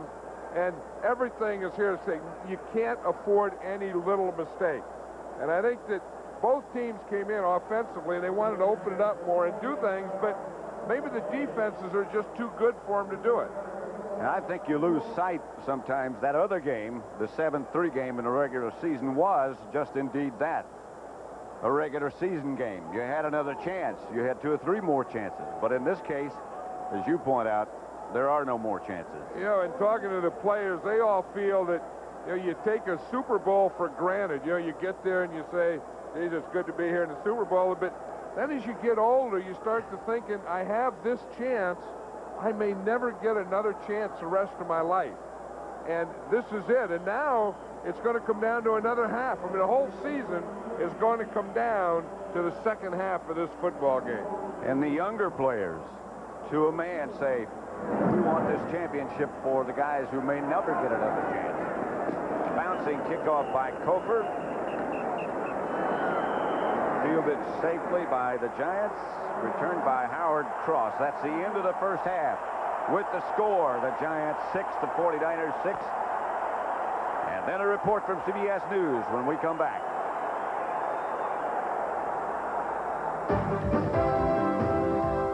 CBS Sports coverage of the National Football Conference Championship game is sponsored by Miller Lite, the only beer that has your tickets to Super Bowl 25. Nike, who reminds you to just do it. And by new Diet Dr. Pepper. Try new Diet Dr. Pepper and discover why there's no stopping the taste. Hello, everybody. Dan Rather in New York with a Showdown in the Gulf halftime update. 2 Scud missile attacks on the Allied air base at Dhahran, Saudi Arabia. They've been confirmed. At least 5 Scuds knocked down. Reports of explosions in Riyadh could be Scuds there.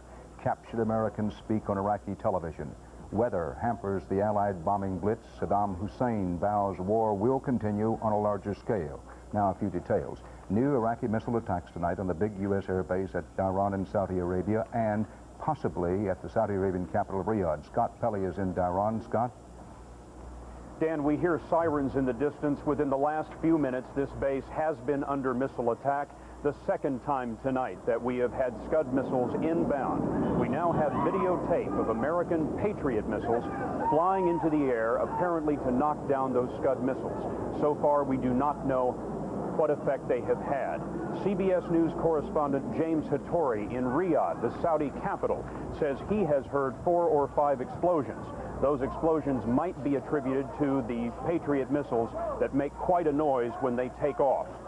No reports of damage, no reports of injuries. There was a poison gas warning here in Dhahran earlier, but so far, no sign of that. Dan?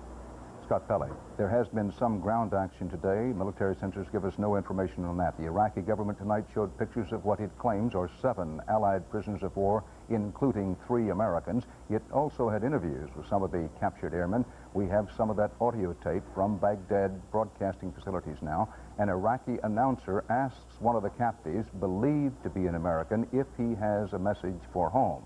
We believe this may be the voice of U.S. Marine Corps Chief Warrant Officer Guy Hunter. Do you have a message to me, Sam? Yes, sir, I do. To my wife and children, I miss you very much. I am in good hands and being treated well. For the children, please study hard at school. The United States has not confirmed Iraq is holding any Americans, but 12 American aviators are listed as missing, and some certainly could be prisoners. The weather is getting worse over much of Iraq and Kuwait, and Allied air operations are being hampered. David Martin has that story at the Pentagon. David? Dan, you'd have to say this is a frustrating day for the American war effort because this bad weather has forced the cancellation of a significant number of bombing missions against targets in Iraq and Kuwait. And, of course, the #1 target right now is these Scud missile launchers. So the bad weather may account for why the Iraqis are able to get these Scud shots off in the direction of Saudi Arabia. Thank you very much, David Martin. CBS in Riyadh now confirms 2 Scud missile hits in Riyadh. We have no other details. We'll be passing along some other details as the afternoon goes along. Saddam Hussein today made his first broadcast speech of the war. He said on Baghdad radio that so far Iraq's military has used only a fraction of its power. Saddam said when an all-out war does begin, the Allies, as he put it, will take heavy casualties. Anti-missile Patriots manned by U.S. soldiers have been deployed and are operational in Israel since yesterday. So far, no new Scud attacks, no new alerts in a country the Iraqis have already hit twice with their Scud missiles. And fighting reported in another part of the globe, Soviet troops attacking headquarters of the Latvian police in Riga. At least 4 people have been killed, this just a week after Soviet troops killed 14 and injured hundreds more in neighboring Lithuania. The White House calls the Riga developments, quote, deeply troubling. Dan Rather in New York with a Showdown in the Gulf update. We'll be back to the tied NFC title game after these messages from your local station.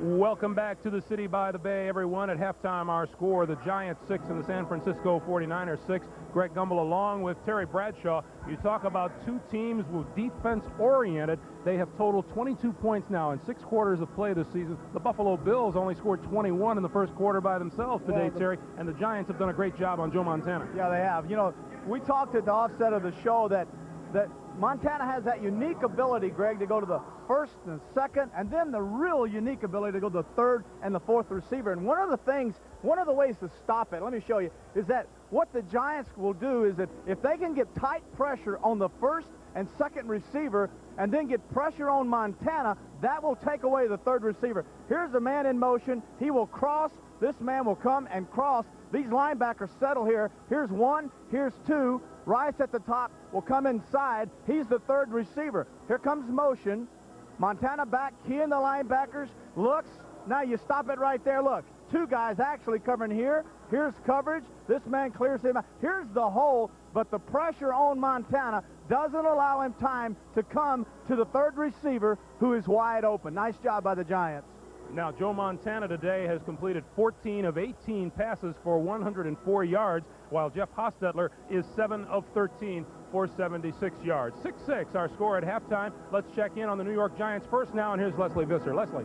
Greg, the Giants came up the tunnel confident and a little bit angry. They were yelling. They didn't understand why the 49ers were talking about going to another Super Bowl. Offensive coordinator Ron Earhart said it in the run-pass play in the first quarter that Maurice Carthon had his arm raked at the last minute by Matt Millen. It wasn't that he lost it in the sun. He said they like a couple things in the second half. One, the backs to hit the holes a little bit quicker because the 49ers are so quick to shed their blocks. He also said they've spent a lot of time with possession of the ball but don't have a lot of points to show for it. They'd like to get in the end zone. Let's go over and check in on Pat O'Brien. All right, V, thank you. Usually in a 6-6 tie, you find somebody happy going into the locker room, but here on both sides of the ball, the offensive and defensive coaches, very unhappy so far, as now the 49ers come out of the locker room for the second half. The offensive people are saying we just got to get the ball back in the hands of Joe Montana. Montana and company on the sidelines for just under 18 minutes, very anxious to get in the game, and they're a little edgy there. Montana, by the way, is not feeling any effects of the flu. Keith DeLong had a sprained ankle. They're taping him up, and the word from Jerry Rice was we just got to turn it up as you see him go out. Back to you, Greg. All right, Pat. Now, of course, these two teams are battling today to see who gets to meet the Buffalo Bills in Tampa next Sunday in Super Bowl 25. The Buffalo Bills just trampled the Raiders in the AFC Championship game today at Rich Stadium in Buffalo, 51-3. Jim Kelly had another fine day, 2 touchdown passes, this one to James Lofton. Oh, the great job by Kelly, but more importantly, this is his second effort, a touchdown pass earlier, called back. Then all of a sudden, Kelly comes back and gets Lofton. Boy, what a horrible day Jay Schrader had throwing the football. 5 interceptions, including this one by Darrell Talley. Well, if you hold the ball a long time on shallow crossing routes, you do not see the backside linebackers. Talley sitting right there, and Jay just didn't see him and threw it right to him. The Bills just cruised to victory, 51-3. The traditional dousing of head coach Marv Levy, and after the game, defensive end Bruce Smith. He says they've come a long way. Very few guys have been around here through the bad times. I'm one of them. We went 2-14 my first year. Buffalo Bills have come a long way. We're going to the show. They are indeed. Bruce Smith and the Buffalo Bills advancing to Tampa and the Super Bowl Sunday. 6-6 tie as the Giants return to the field here at Candlestick. Pat and John will be back with second half action right after this.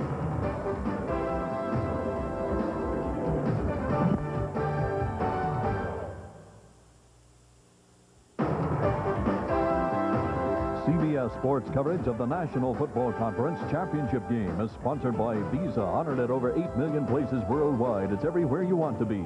Today's Chevrolet, who invites you to see why more people are winning with the heartbeat of America. Purina, makers of a complete line of new nutritious dog foods, pet-tested, veterinarian recommended. And by Budweiser, with that clean, crisp, cold taste. Nothing beats a Bud. A 6-6 tie at the half at Candlestick in the NFC Championship game. Joe Montana apparently suffering no ill effects from his 2-day bout with the flu. When you think of 6-6, John, you think of, hey, neither team can generate any offense. But in this case, it's been just good defense. Well, yeah, it's been very good defense, especially the closer they get to the goal lines. It happened to both teams. They can move the ball kind of between the 20s, and then they get there, and the defenses come up with big plays. Now, there is one exception. I mean, the Giants did have a break. They had Carthon wide open. Watch this one. Remember this? The run past David Megan, throwing to Maurice Carthon. He was wide open in the end zone. He had the 49ers fooled and dropped that pass. You know, we can look at that from the other angle. Someone said that maybe he hit his arm. There was no hitting in the arm. No. Megan threw a perfect pass, and Maurice Carthon just missed it. Well, What do you expect in the second half here at Candlestick? I think more of the same. I think that, I mean, both teams are upset. Both teams, feel that they should get the ball in there, and I'm sure that they're going to say that, as Jerry Rice says, we have to turn it up a notch and use all those words. I think that one thing that's probably going to be a big play in the second half is defense now coming up with a big play, that being a turnover, and then either the turnover scoring or giving the turnover to the offense and they go in and score, and that team will win the game. Well, the 49ers, excuse me, had said to us, if we don't turn it over, we will win. And, of course, the Giants are the best in the NFC at making the opponents turn it over.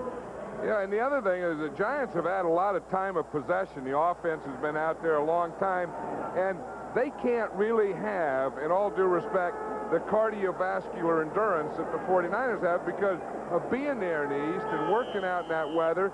You really can't run like you can if you're a West Coast team. So it'll be interesting to see if conditioning plays in the second half. Hofer's kick will go to Meggett at about the 1.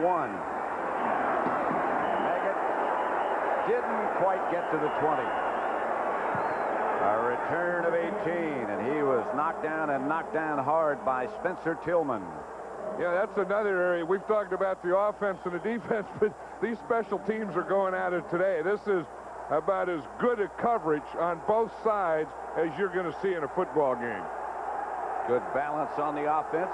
Total yards for the Giants and the 49ers just about equal. And it could be, as John Madden says, the difference in the special teams and the coverage.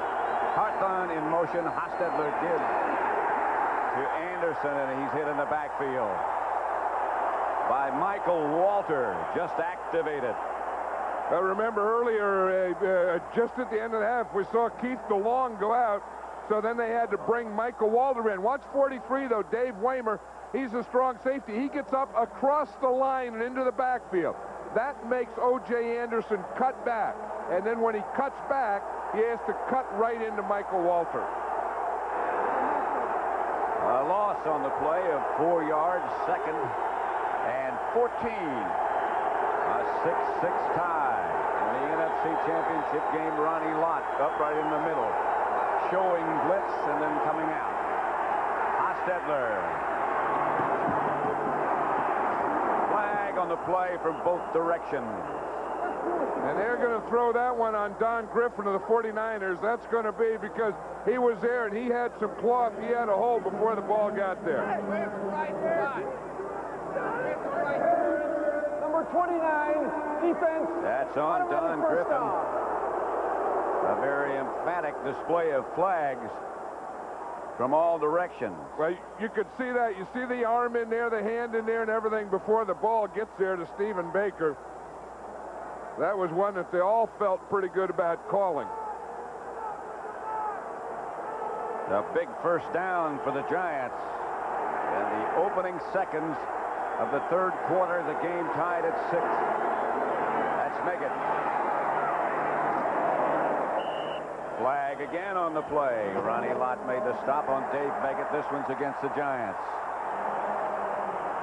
Meggett got 6 yards.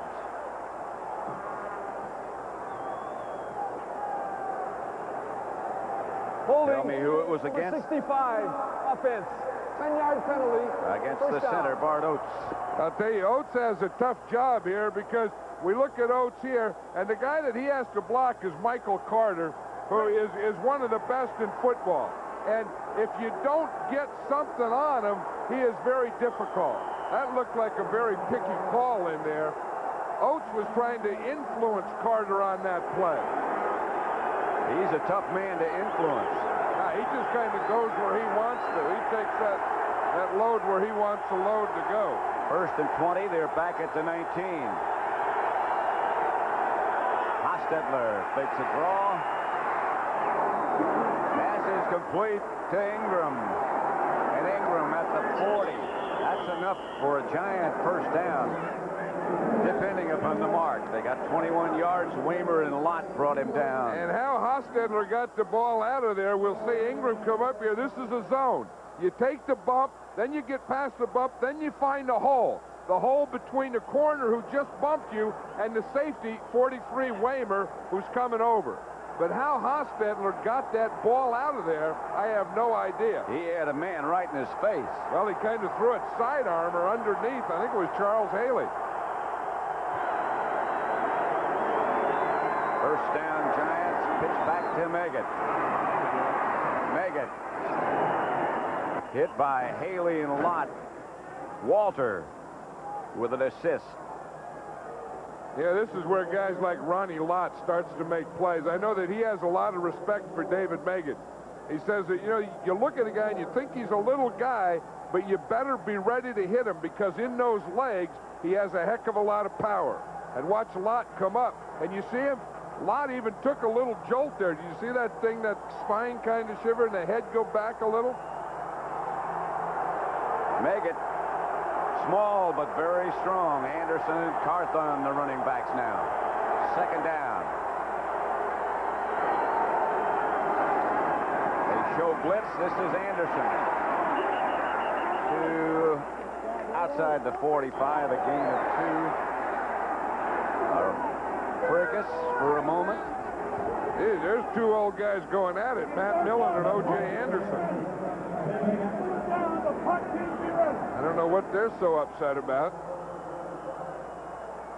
Bill is one of those guys that wants Anderson, I think, to run inside, and he's running outside, so he has to chase him out there. He doesn't need much reason to be upset. I think if the Giants are going to win this game before it's over, O.J. Anderson is going to be a pretty big part of it. 3rd and 5. 9 carries, just 20 yards for Anderson as Hostetler operates this time out of the spread formation. Oates, the snap without looking. Hostetler down by Haley. The Giants will have to punt. I'll tell you, he took a tough inside move on Riesenberg. You're going to see him here. He comes inside. He looks like he'd go outside like it, but no, he comes inside and takes a tough inside move on Riesenberg. You see him there? Riesenberg steps out. Boom! Charles Haley goes right inside, and when he does, he's right on Hostetler. Landetta back to punt it. And Taylor back deep for the 49ers. Landetta.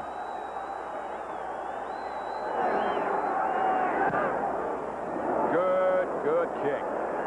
Chases Taylor all the way back to the 8-yard line, and the Giants down in a hurry. He got one miss, and he's got some room. And now Taylor steps out of bounds as he faces Landetta on the sideline. 55-yard punt, 24-yard net. Taylor brought it back 31. 6-6 in the NFC Championship at Candlestick Park, San Francisco, and New York. Well, they were trying to punt it to Landetta's left. Get Taylor out there where Renee Thompson's coming down. They did that. Taylor took it, but then he started that side, and then boom, brought it all the way across the field. 1st and 10, 49ers, their own 39-yard line. Pass is caught by Taylor. He could be gone. Touchdown. 61-yard touchdown.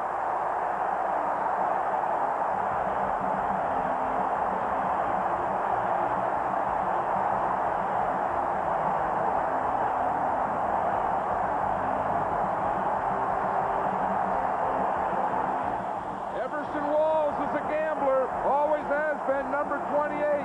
Everson Walls goes for the interception. Watch 28 come in there. He goes right there and gets in front of Taylor.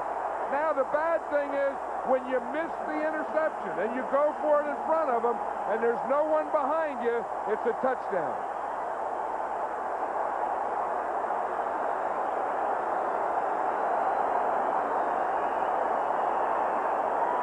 Now they're holding up the extra point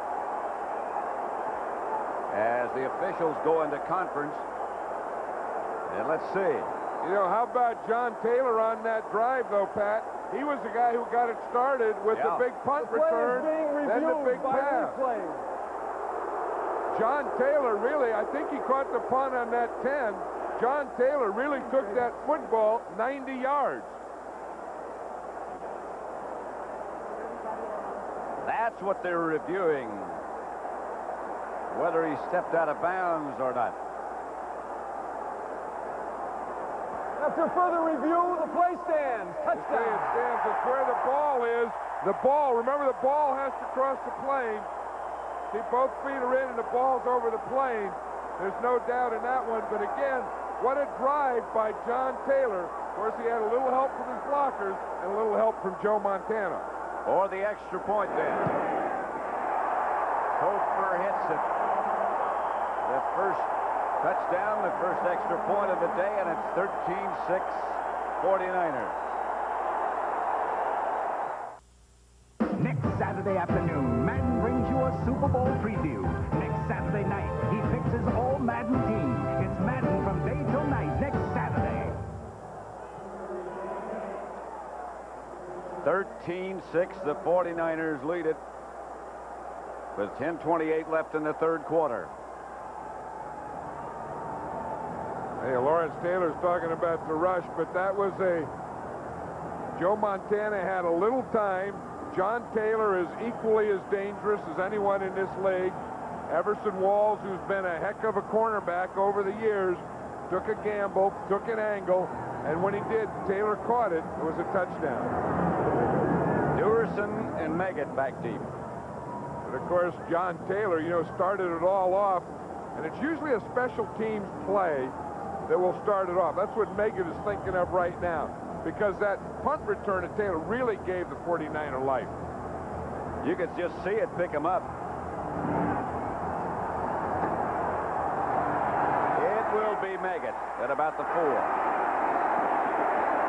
And again, they do the job on special teams. Michael Walter down again.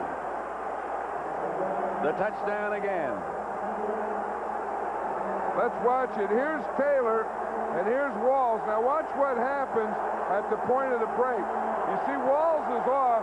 Now if we just stop it here, we'll see Taylor's coming here. Walls is okay here, but when he goes for that interception angle and Taylor catches it, there's no one there. See now the angle he takes right there by going for the interception, then he loses the whole thing. This has been a tough stadium for Everson Walls. Indeed. First and 10 Giants from their own 21. Hostetler back to throw. Pass is caught by Ingram. And Ingram outside the 40. Tough stadium, yes. It was 9 years ago in this stadium in the NFC Championship game that we first got a glimpse of that 49er magic. You might remember this play. Pick up sometime on the right side, possibly. Montana looking, throwing in the end zone. Caught it! Dwight Clark! Everson Walls was the cornerback covering that day. Anderson over the left side, no gain. Maybe he got a couple. Kevin Fagan and Matt Millen there to make the stop. You know, and Everson Walls has never forgotten that one because they even have a name. That was Dwight Clark, of course, catching the ball, who still is with the 49ers and works for them, but they call that here in San Francisco the catch. That, of course, was a play that knocked the Cowboys out of the Super Bowl and put the 49ers in their first Super Bowl. Walls reminds you that he intercepted 2 passes that day and also recovered a fumble. Here's Hostetler back to throw it. Screen pass to Anderson. Hit right at the 45. Everson, by the way, still has not forgotten that fateful day of the catch. I still remember, you know, what the feeling was when it happened. And I really can't say on TV what I said at the time. I can be looking at that play when I'm sitting there with my kids, and you know, if I throw my kid up in there and we're having fun, then all of a sudden the play comes on, I don't drop my kid. You know, life goes on is what I'm saying. Indeed, life does go on. 3rd and 6. Hostetler out of the shotgun formation. Fake draw, and Hostetler comes out of there. Bavaro, incomplete, flag on the play. Ronnie Lott very nearly came up with the interception, but a penalty marker down. You don't see that play a lot.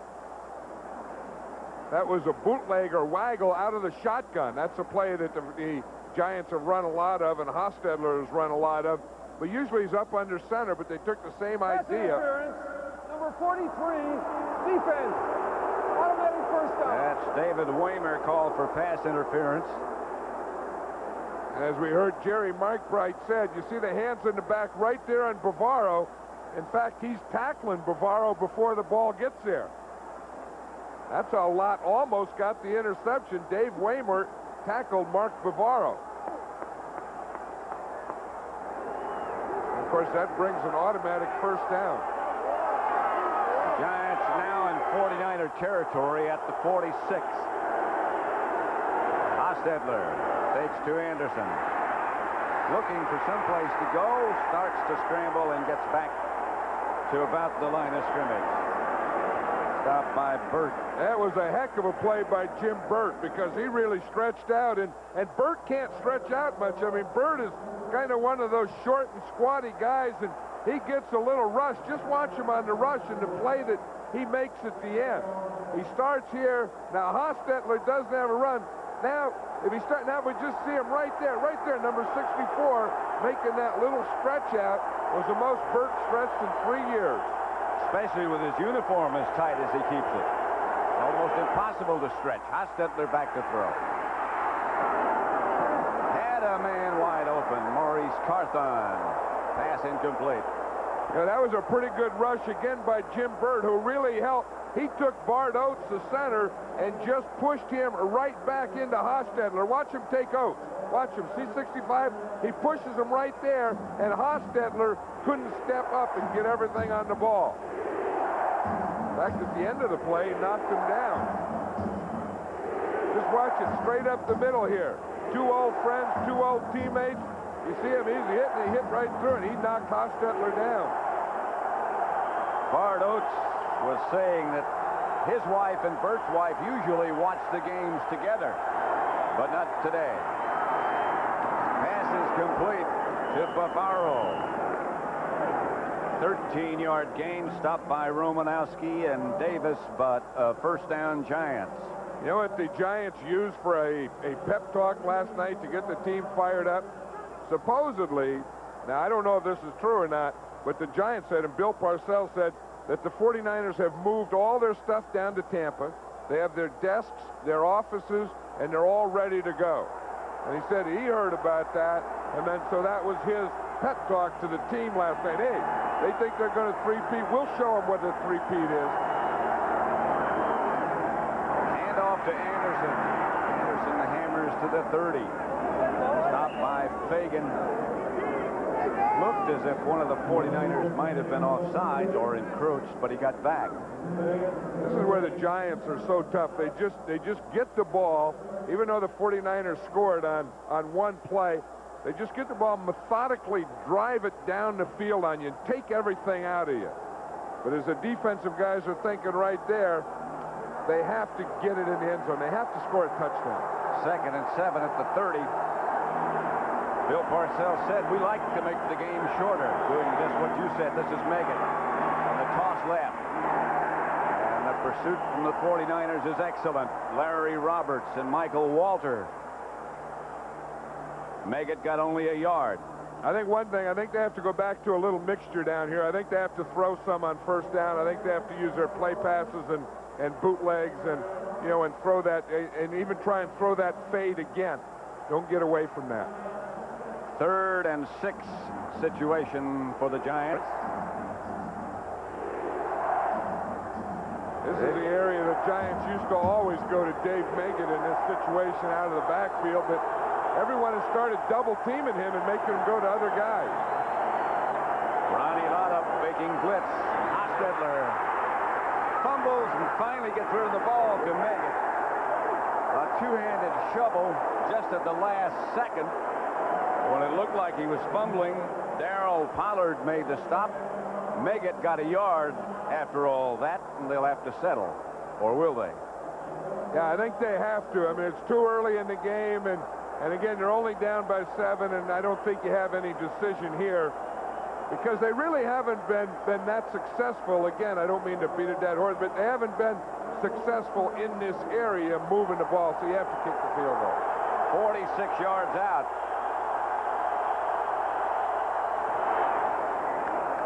Line drive by Barr is good. He's 3 for 3, and it's 13-9 in the championship game. Pat Summerall with John Madden back at Candlestick Park, San Francisco, the NFC championship game between the 49ers and Giants. 13-9. Over on the sideline, it's 49ers. That's what happens to a defensive lineman when you've been spending your whole day chasing a running quarterback. Defensive linemen hate to play against quarterbacks that run. And when they do, the oxygen bill goes higher. Barr's kickoff sails into and through the end zone, so the 49ers start from the 20. Plus 2 more stories that will stand your hair on end tonight on CBS on 60 Minutes. Craig goes in motion to the right. Montana goes back to throw. Gets it up the middle to Rice.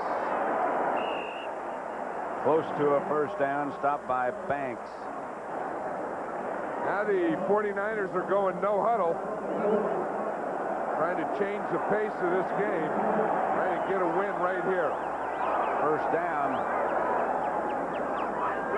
Under 4 minutes left. Harris Barton moved. Yep. No, right, you try. It drives you nuts as a coach. You say, okay, let's do this. We're going to first down, and we do it. Offense. And a guard moves. First down. That's why George Seifert's wearing that old gray sweatshirt. You know, you think of all the wearing apparel. You know, how'd you pick that one out of the pile? Matches his hair. Yeah. You know, like, what am I going to wear today? Give me that old gray sweatshirt we got laying around here. San Francisco's 8th penalty. First and 15. Blitz coming. Bangs after Montana. Rathman by reasons. A gain of only 1. There's Steve Young signaling in the plays to Montana. Again, no huddle. George Seifert was saying that Steve Young has gotten better by not playing. Montana flushed out of the pocket, and down he goes. Back at about the 19 by Taylor and Eric Howard. Yeah, that's what happens when you're a veteran, and you see what happens. You see the guy coming here. You see Howard's going to come here, and you see Taylor's coming up on the top side. And watching your veteran quarterback, you say, well, what am I going to do right now? I don't have a chance. You better go down. Here's Taylor. He's been pretty quiet all day. He just makes a pretty good pass rush there on Steve Wallace. And once he gets the quarterback in his sights, he's going to get him. 3rd and 20. Montana this time with time throws it away. Walls might have gotten a hand on it. It was intended for Taylor. And the 49ers will have to punt with 2 minutes and 38 seconds left to play in the 3rd quarter. And see, that time Walls was the safety because in the nickel, what they do is they bring in Perry Williams. He plays a corner. Then Walls goes in behind him and plays the safety.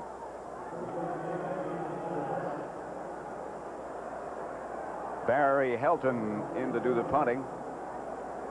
That was the other 49er kicker a moment ago, Kofor. A good luck sign, I guess. Good kick by Helton. Meggett retreats to his own 27. Meggett out of bounds at the 45 by Romanowski. 52-yard punt, 17-yard return. 13-9, the 49ers lead. after 60 minutes tonight. It'll be Murder, She Wrote, followed by Lonesome Dove, Part 1. Right now, the NFC Championship game. Giants have the ball, their own 45, trailing 13-9.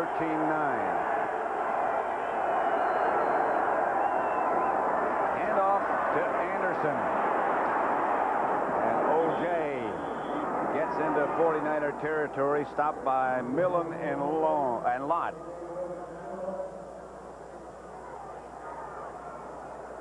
Yeah, that may be the thing. We remember the touchdown the 49ers got. It was a punt return by Taylor, got him good field position, and boom, then they hit the long pass to John Taylor. Now, the Giants got a pretty good return and good field position inside the 50, and the thing, again, it still has to be haunting them. They can get the ball down there. Can they get it in for a touchdown? 2nd and 1 right now at the 49er 46. Hostetler going for the bunch. Intended for Ingram, no flags. Darryl Pollard back there with him. Hey, Darryl Pollard has held up well today. Everyone works. They kind of stay away from Griffin and the other side. And if they're going to work the deep one, the ups, they always work it on Pollard. Well, they've been doing it all year. Now they're in the championship game. He probably has more experience covering these than anyone else. And that'll get you better. Just the work. Well, 3rd and short. Too. You know, if they're going to look for someone, they look for Pollard. Anderson behind Hostetler. Gets the carry. Got the first down and more. O.J. Anderson. Stiff arms Ronnie Lott. Out of bounds inside the 20. You know, the amazing thing, Dave Waymer was right there up on the line of scrimmage. The strong safety was up there, and O.J. Anderson ran right by him. Watch, here he is right here. Here's Waymer here. O.J. is going to take the ball and go, pew, right by him. Now, I don't know what held Waymer. Look, he's the outside guy. Comes up, no one blocks him. O.J. runs right by him. 27 yards for O.J. Anderson. Lott knocked him out of bounds. 1st and 10 Giants. And Lott got to kick him in the head. Fake is to Carthon. The handoff is to Meggett. Takeoff on the option play, no gain. Darryl Pollard up to hit him. That was the old college option, but if you notice in the NFL, the quarterbacks pitch the ball a lot quicker than they do in college. It was a fake, and then he came down. He got rid of that option. That's the kind of quarterback tells the coach, yeah, you can call it. I'm not going to run it. Clock running. Bill Parcells doesn't want another play. He, again, wants to shorten the game. He doesn't want another play this quarter. The Giants, with that long run by Anderson, went to 105-yard rushing. That's the end of the 3rd quarter with the score. The 49ers 13, the Giants 9. Our coverage will continue after this message and then a word from your local station. You're watching the NFL on CBS. 13-9 at Candlestick.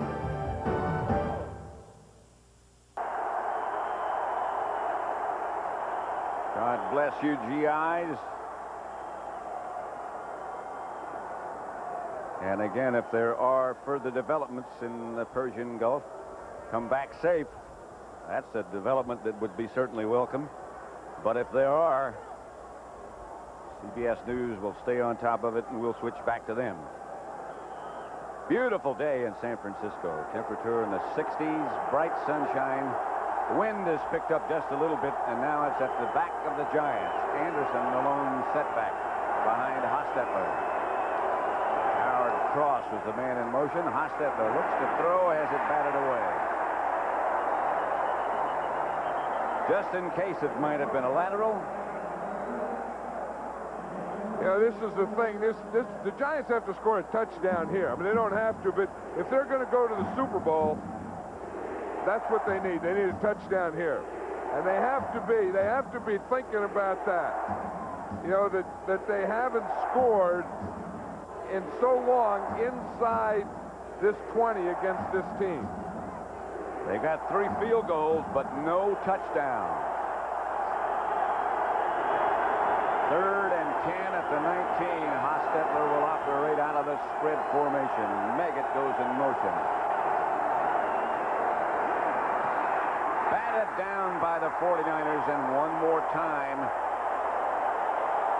they'll have to settle for a field goal. Pierce Holt got the big hand up to knock it down. Well, on one play it's Carter, and the next play it's Pierce Holt. And again, they're keeping containment. You see where Hostetler has no place to run, and then they're pushing the pocket in the middle and then getting his hand. And it's like putting a fence around him and a fence in front of him. This time from 37 yards for Barr. That's no good.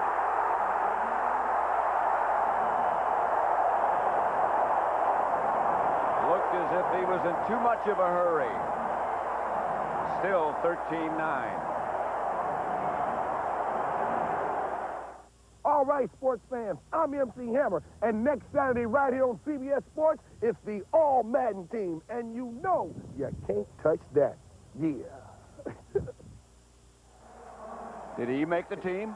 Well, I don't know. I mean, you know, we've never had Hammers on the team, but you never know what's going to be on the team, and it has to be ready because it's going to be on next Saturday night at 9 o'clock, so we have to be getting ready, and we're not there yet. We don't have them all together, but we're just kind of gathering, we're calling it, gathering the team together. 13-9, the 49ers. Here's Montana back to throw it. And in front of Walls this time, and complete to Rice. A gain of 14. Yeah, Jeff Hostetler has really done an excellent job after Phil Simms went down of taking this team and bringing it through and then getting it into the playoffs and playing today. And the thing, he's having the same problem with his 49er defense today that Phil Simms had with it on a Monday night. Phil Simms can attest to that this 49er defense is one tough defense. 1st and 10, San Francisco. The handoff is to Craig. Roger Craig outside the 40. Wrapped up by Pepper Johnson. A pickup of 7 yards. See, now is where the 49ers would like to get their running game. You know, they really don't have a running game and haven't had one all year, but there are certain times, there's Mike Holmgren, the offensive coordinator, and as he knows, there are certain times that you have to be able to run. And one of these times is getting close at hand, the end of the game, when you have one, to run time off the clock. That was their longest run of the day. 7 yards by Craig. 2nd and 3, the Giants blitz quickly. Craig, I don't know. Incomplete. Hit by Greg Jackson, recovered by Lawrence Taylor. Incomplete pass. Well, I'll tell you, that was more than a hit by Greg Jackson. I mean, that knocked everything out of Craig. Watch that. He comes up here. As he catches the ball, watch 47 hit and make that play. Whoa. You notice that the Giants are all wearing yellow armbands. That in honor of our servicemen and women in the Persian Gulf. 3rd and 3.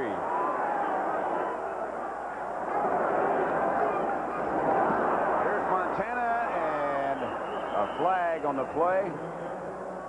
He saw he was about to be sacked and just tucked it away.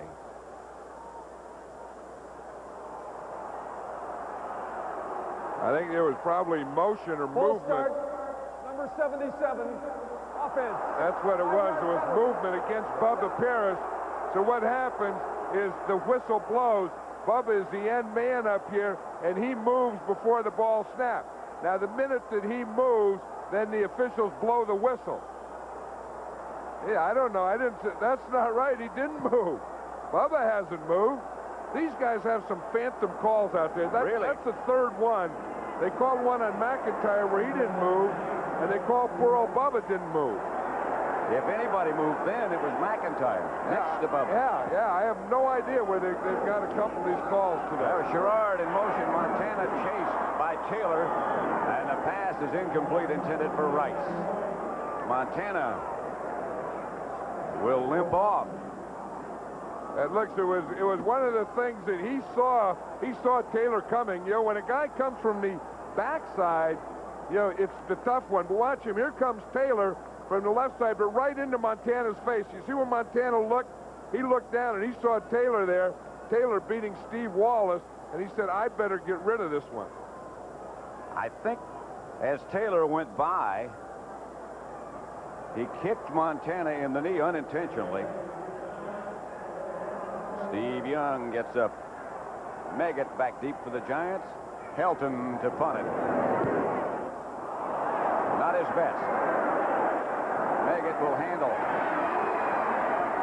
And taken down by Romanowski. 35-yard punt, a 7-yard return.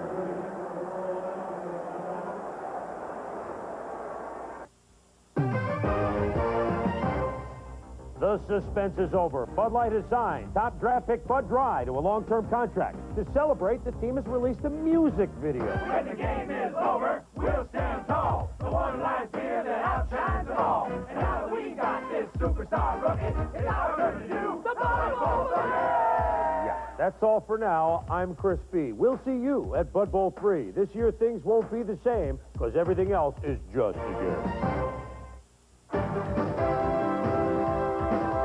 CBS Sports coverage of the National Football Conference Championship game is sponsored by Toyota and its quality line of cars and trucks. Toyota, I love what you do for me. AT&T, the right choice. And by Federal Express for documents, packages, and freight worldwide. Absolutely, positively the best in the business.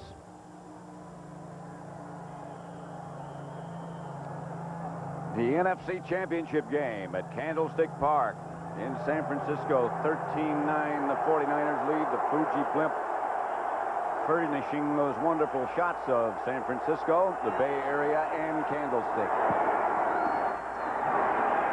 To Meggett. Hit hard after a couple of yards by Darryl Pollard. Montana, we are informed, got kicked in the knee, but will return. Well, you know, we're getting into the area where Montana's at his best. You know, when you get to the end of something, whether it be the end of the half or the end of the game, and they need a drive, there's no one better than the master, and that's Joe Montana. 2nd and 8. Giants have the ball at their own 39-yard line. Hostetler back to throw it. Pass is caught by Ingram. First down, Giants in 49er territory. Waymer made the stop, a pickup of 14. Yeah, they've done a pretty good job of finding that area, but on that play, Pat, Jeff Hostetler got hit after he throws that, and he is still down. They've been finding that area of the zone. Hostetler got hit after he threw the ball, and he's not getting up. Matt Cavanaugh is the backup quarterback for the Giants. He got hit on the left knee just as he let that ball go. There's Cavanaugh.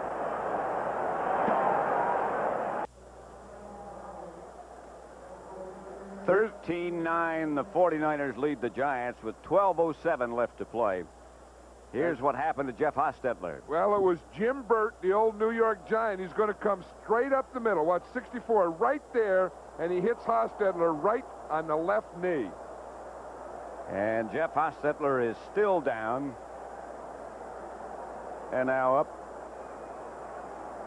And Matt Cavanaugh, in the meantime, is getting instructions from the Giants coaching staff. See, here's Jim Burt. He's going to push right here and come right up and get Hostetler right in this point. He's a nose tackle. He starts over. He's playing over Bart Oates.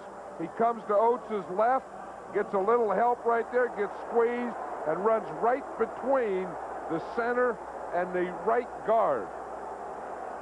He just split Bart Oates and Eric Moore. Hostetler walking a little bit better. the closer he got to the sideline, but Kavanaugh is now up under the center.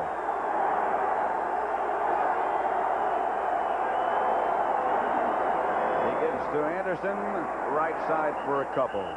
Maybe just a yard, stopped again by Burt.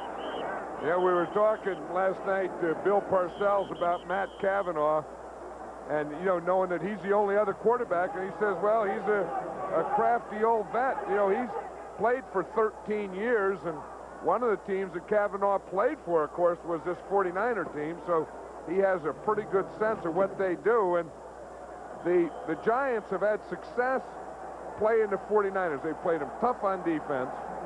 They can move the ball against them, but again, they get down there and they can't get it in inside the 20, so maybe Matt Kavanaugh will have a shot at doing it now. That's Carthon on the move. Kavanaugh back to throw. And that was a rusty hinge. Yeah, I think so. That was a 13-year-old hinge that hasn't played in about 11 years. And it looks like on the Giants sideline that they're doing everything to try to get Hostetler back so that they can get him back in there. You know, the one thing that would take away, even if they could get him back in there, he wouldn't be able to run. He wouldn't be able to do those. He wouldn't have those bootlegs and waggles and stuff. 3rd and 8. Kavanaugh. No shotgun. He's up under the center. 49ers have 10 people up on the line of scrimmage.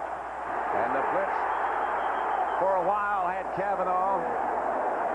Flag on the play. He scrambled away from the first wave. I'll tell you, there's going to be a lot of words after this game about Jim Burt, because the Giants come in feeling, you know, he used to play for him, and, you know, and that he has gone after someone's knees. I thought that was a legitimate Illegal play. use of the hands, number 66, offense. Penalty declined. He's still explaining what he did and how it went, but that could have been the play. I mean, that could have been the defensive play, is Jim Burt's pass rush. Well, you think back a few years ago when he was with the Giants. Remember, it was Jim Burt that hit Joe Montana and injured his back. And knocked Joe Montana out of the game. Remember, that was in the Meadowlands in New York. He knocked him out. Landetta's kick hangs high, and Taylor signals fair catch at the 23. 32-yard punt. 13-9. They're still working on Hostetler. Tonight on CBS, all starts with 60 Minutes, followed by Murder, She Wrote.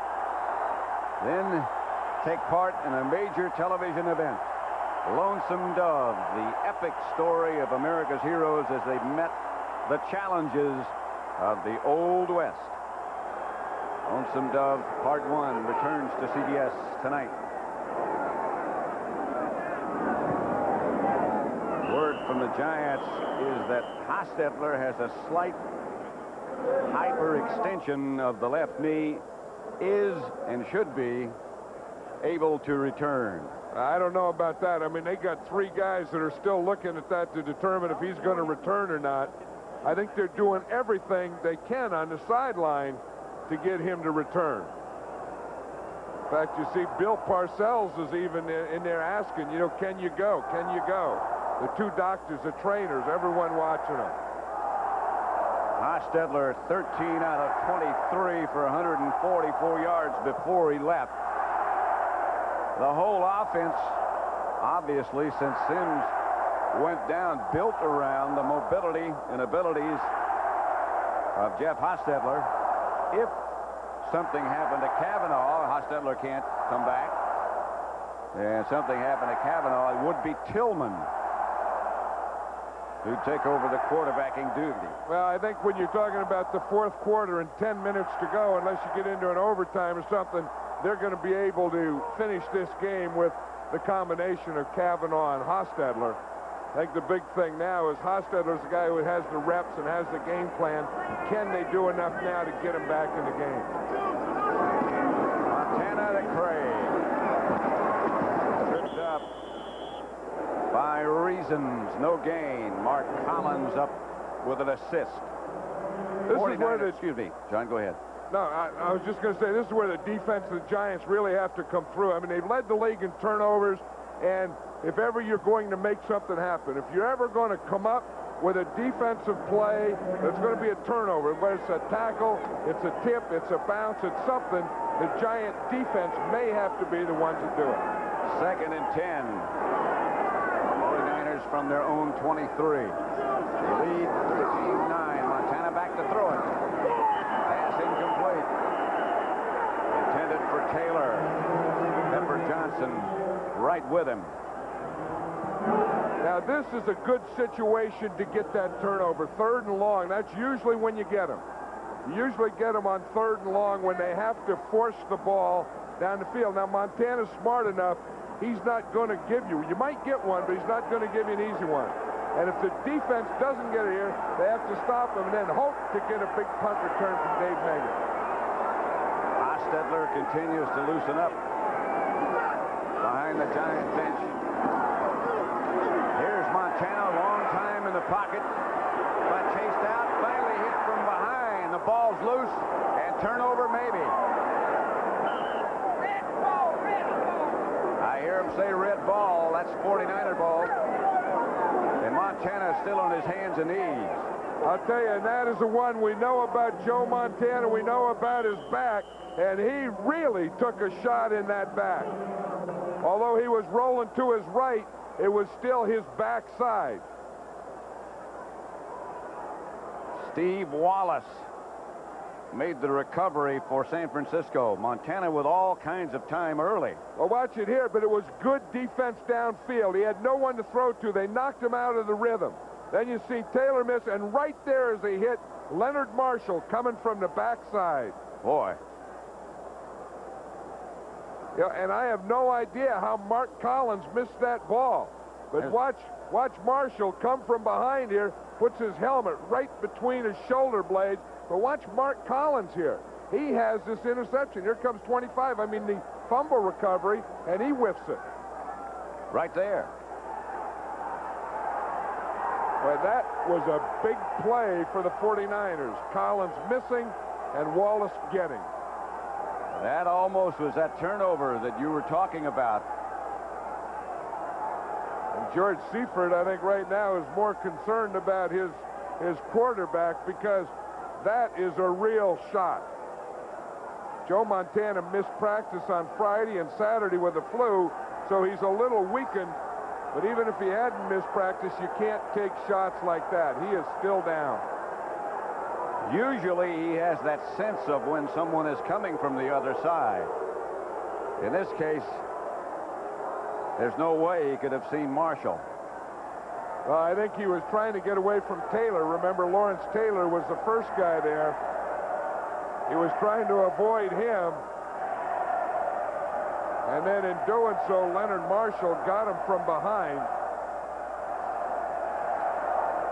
It'll bring up 49ers 4th down and 4 from their own 29. 9 minutes and 41 seconds remain. San Francisco leading 13-9. I don't know, what part they're checking. If they're checking the back, you remember that Joe Montana had back surgery a couple years ago and came back and played that same season. And since that time, of course, has been the best quarterback in all of football.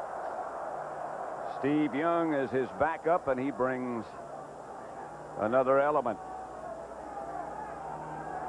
Here is what happened to Montana. Well, if we can stop it here, we can see good Giant defense. You see they have everything covered.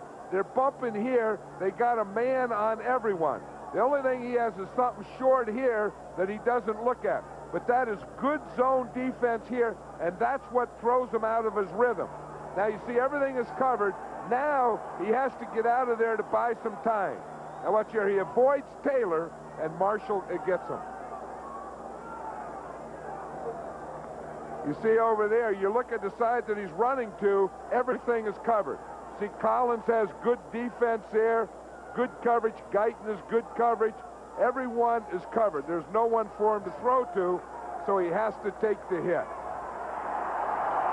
Montana up. But Woozy, no doubt about that.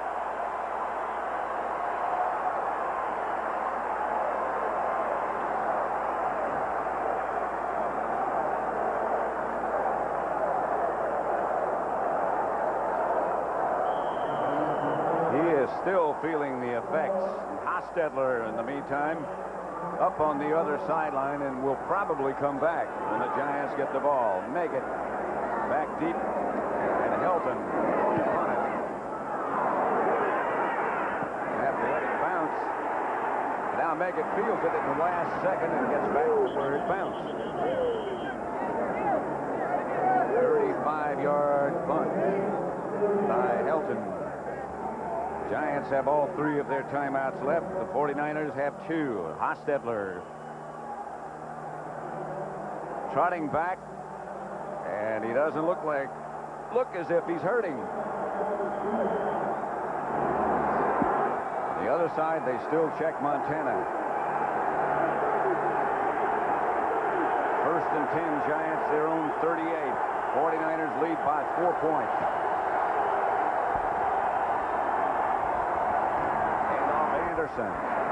Nothing doing. Maybe he got a couple of yards with that last surge. You know, I think somewhere, Pat, here to win this game, I think the Giants have to go back to that game plan they started with today. And the one they started with last week against the Bears is that you have to loosen this defense up on 1st down. The 49er defense is really tightening up on them, and I think they have to give them some 1st down pass or play pass. 2nd and 7. Anderson got 3.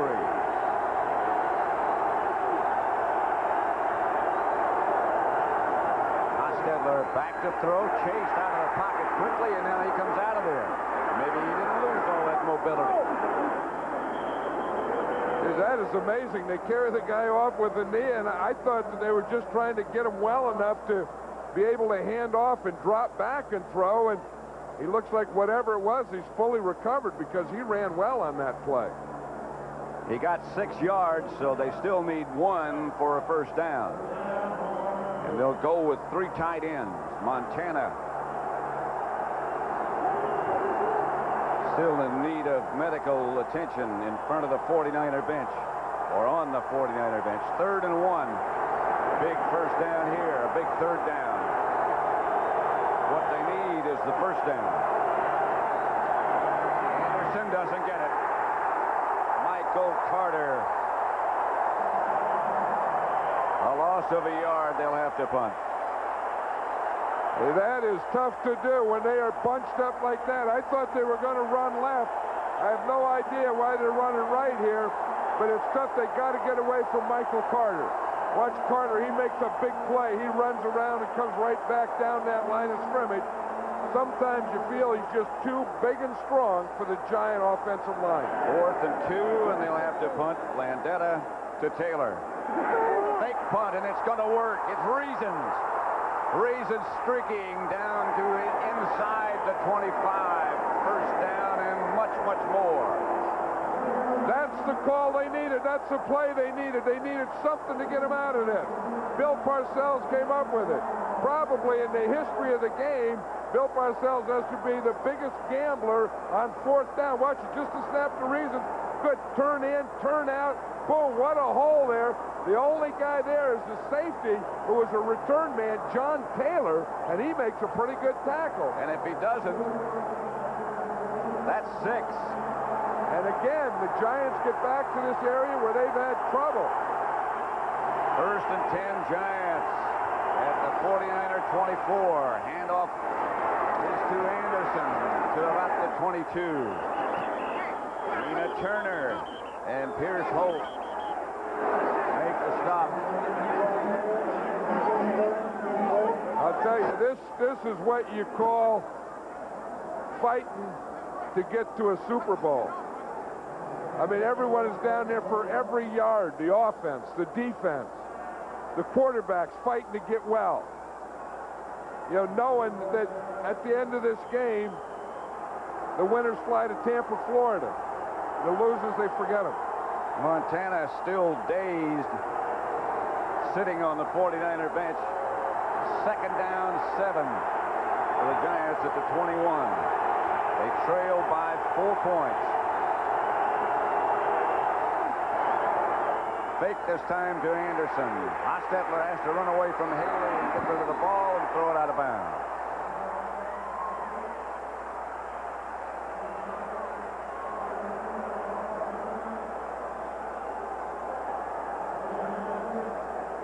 The report we get on Montana is the doctors want him to stay right where he is because the report from the 49er bench is that everything hurts.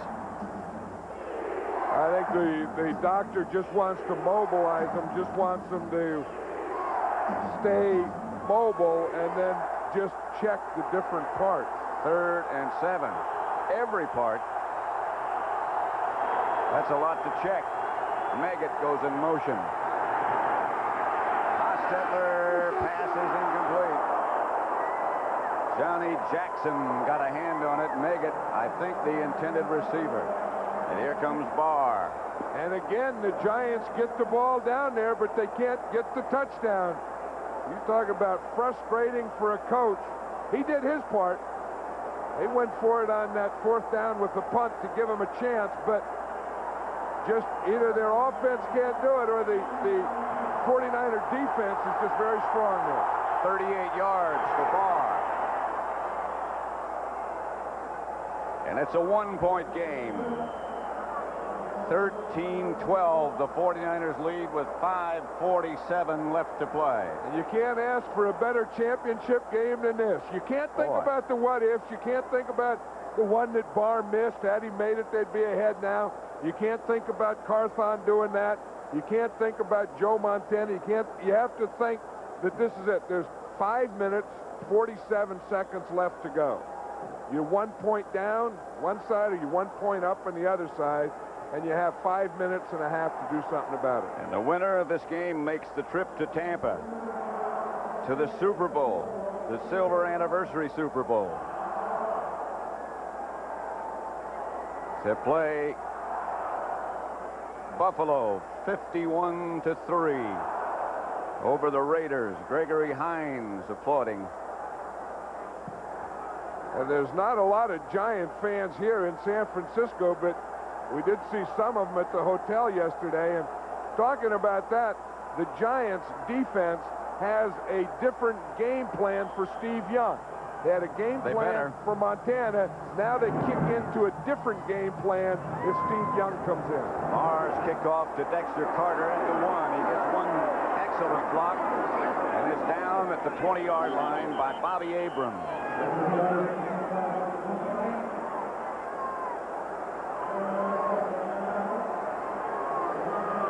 Earlier today, the Bills ran roughshod over the Los Angeles Raiders 51-3, and they await the outcome of this game to see who they'll face next week. Remember, no week off.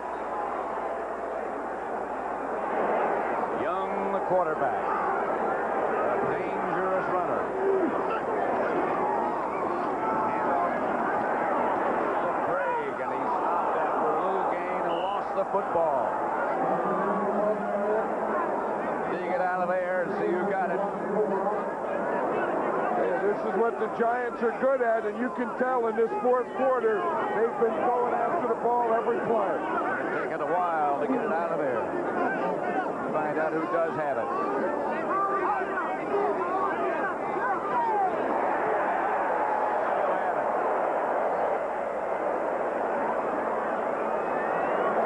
Oh, you can't get any tighter than this. And I don't know. You see it here. They say his knee is down, or they had a judge that his knee was down before the ball comes out of there. I tell you, that is real defense. 49ers line up quickly to run another play, but Jerry Markbright says, wait a minute. They want to have another look at that. You know, there hasn't been a turnover in today's game, but I'll tell you one thing, they are sure going for him. Now watch here. We'll see when the ball comes out. The knee is down. Now the ball comes out. So the knee was down before the ball came out, and I think the whistle probably blew too. I heard a whistle. I don't know if it was the right one or not, but they're going to run another play right now. Here's Young. To Brent Jones and a big first down. 25-yard gain for the 49ers. Out close to midfield. The defense the Giant plays, that two zone, where you double rotate on both sides, it does leave you vulnerable in the middle. But Bill Belichick thought that Jones couldn't do anything about it. He thought that Carl Banks could help him, could handle him. Jones gets a rest. Jamie Williams takes his place. They run in that direction to Roger Craig. Craig scrambles to the Giant 45, a gain of 6, stopped by Jackson and Guyton. 13-12, and now we're near the 4-minute mark. The 49ers lead by a point. Joe Montana still dazed. But Steve Young came in for him and made that play. You wonder why you pay a backup quarterback $1 million? That pass to Brent Jones could be the reason. They'll let as much time as they can run off that clock. 2nd and 4. 13-12, the 49ers by a point.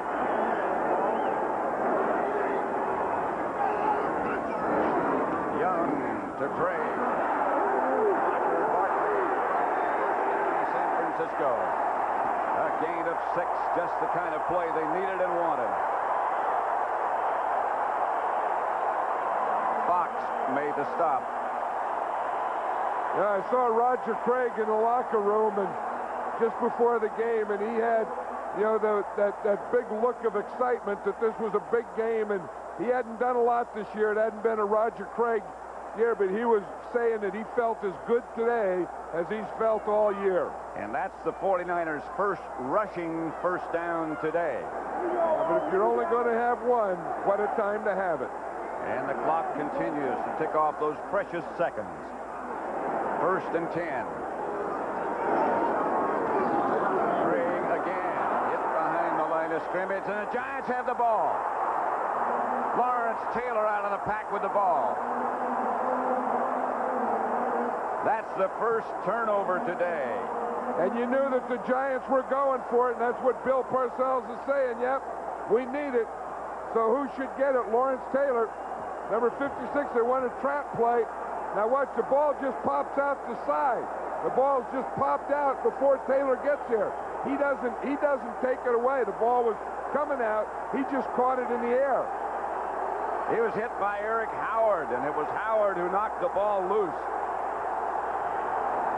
And so the Giants take over with 2:36 left to play, trailing by a point. That's the big thing. The Giants don't have to get in and score a touchdown now.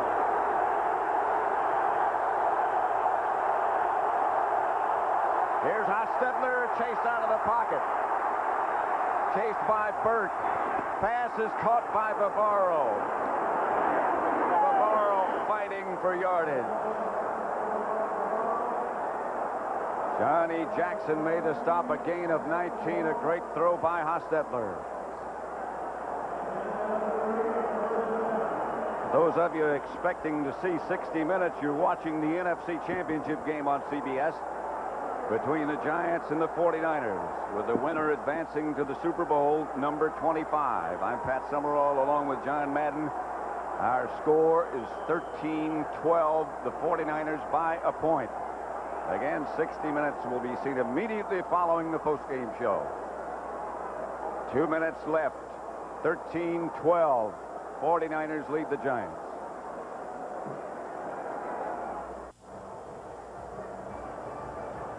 The score by quarters, nothing but field goal for the Giants.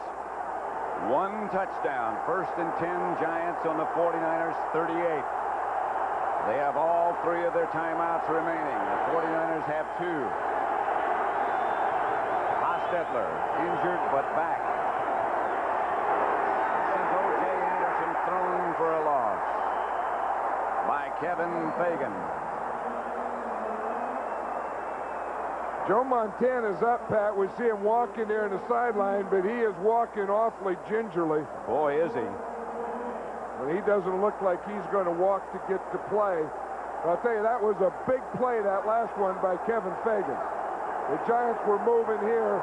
Kevin Fagan, maybe the most underrated player on this team, came up with a big play right there. That play was out of sync from the beginning. As the motion man got tangled up in the play, and Hostetler back to throw it. Scrambles right, throws right, caught and out of bounds. Inside the 30 by Stephen Baker.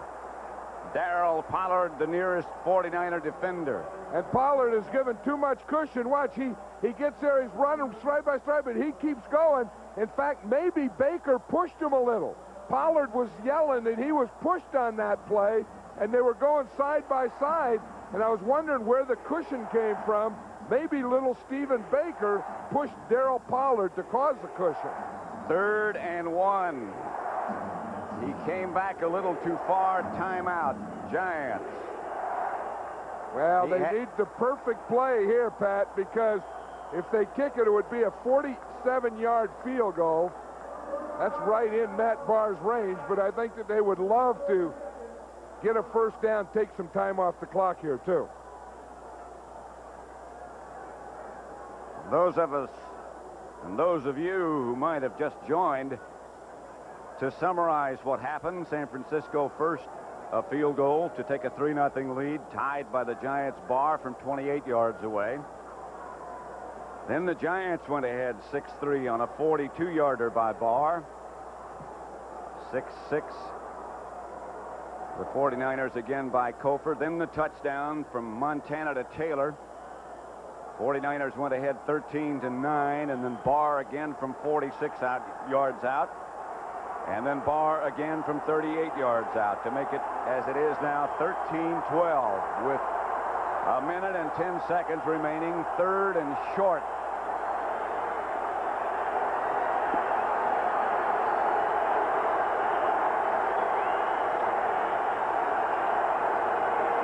They go left side, and Anderson lunges for the first down. Matt Millen and Ronnie Lott made the stop, but he got it. You know, that's going to be a big first down, because not only does it give the Giants some more downs to get closer for Matt Barr to kick the field goal, gives them an opportunity also to score with a touchdown, but it also is going to take some time off the clock that the Giants could almost guarantee that the 49ers don't get the ball back. And they take a timeout, the Giants. Anderson got the first down. This game is presented by authority of the National Football League. This telecast intended for the private use of our audience. Any rebroadcast or other use of this telecast without the express written consent of CBS, the New York Giants, the 49ers, and the National Football League is prohibited. I'm sorry, it was not a timeout.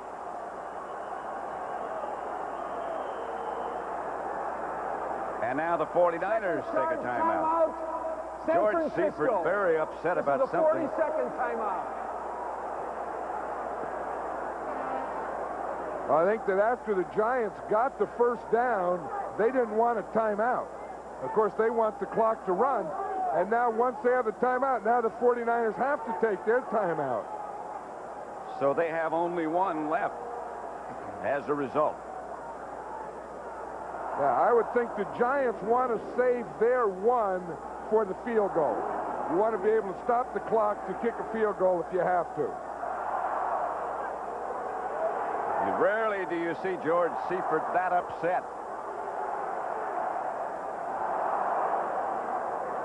There will be no charge timeout for either team. And now he won his argument. No charge timeout for either team. Yeah, I think that all had to do with the measurement. You know, was it a first down or not? And then they were taking time for the measurement, and they thought it was a timeout. In the meantime, they sneak some seconds off the clock. Let's see if they rechange that now.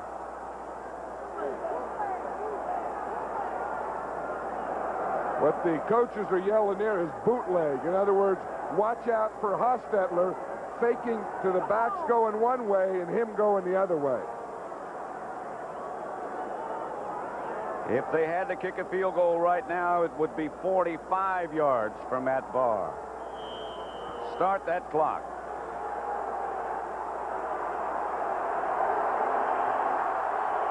First and 10 at the 49er 27 for the Giants. Hostetler takes a good look. Lott up showing blitz. The handoff is to Anderson. And O.J. to the 25. Stopped by Romanowski. He scrambled for 2 yards. The clock continues to run. You know what I would do if I were the Giants? I'd take a shot at a pass. The 49er defense is just all up there on the line of scrimmage, Pat. And it just looks like if you're going to, you always have a shot that you can take the thing. But look at this 49er defense. They got all 11 guys right up here, and you could really sneak something deep here, I think. I mean, go a play pass and try and sneak someone deep. Take a shot at the touchdown. If you don't get it, you can always come back at the field goal, because the 49ers are just all up there to stop the run. This is a Giant timeout. They have one left with 12 seconds left to play. The NFC Championship game with the emphasis on championship. Well, there's the guy who got the fumble that started this drive, but the guy who caused the fumble was Eric Howard, the old nose tackle. You know, those old nose tackles don't get a heck of a lot of talk about, but Eric Howard, if the Giants go on and win here, Eric Howard made the biggest play of his life on that fumble. And you're right, the Giants are going to run another play. And it's a quarterback sneak by Hostetler to try to get Barr just a little bit closer. A yard more, and now with 4 seconds left, the Giants call their last timeout. And it all goes on his shoulders. He hurt his neck last week making a tackle against the Bears, and there was doubt early in the week whether or not he'd be the kicker or not.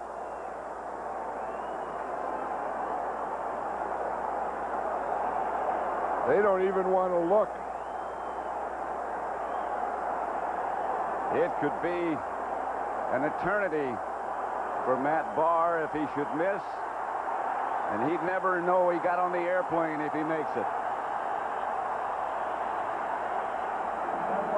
Timeout 49ers. Let him think about it a little bit. Also lets the coach think about it. Lets the rest of the players. But you notice, Pat, how they always leave the kicker alone? The Giant offense is up there all by themselves on the line of scrimmage, and Matt Barr is about 5 yards back. No one ever gets. These guys are off on the sidelines. The team that is going to block for Barr is on the line of scrimmage, and Matt Barr is off by himself. That is a lonely world, believe me. In fact, he's inched up a little closer to him. He was about 10 yards away from him, and now he's kind of inched up where he wants some friends. But Matt Barr's a veteran. You know, I mean, he's a guy, he wrote on a book for me one time. He signed a guest book, and he wrote journeyman kicker, 13-year veteran, so he's been in a lot of these situations. He also wrote one time, I'm not just a kicker, I'm a player. And the kick is good.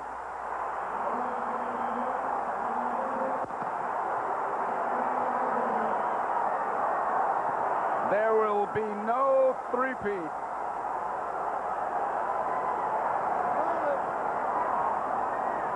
The Giants win it 15-13.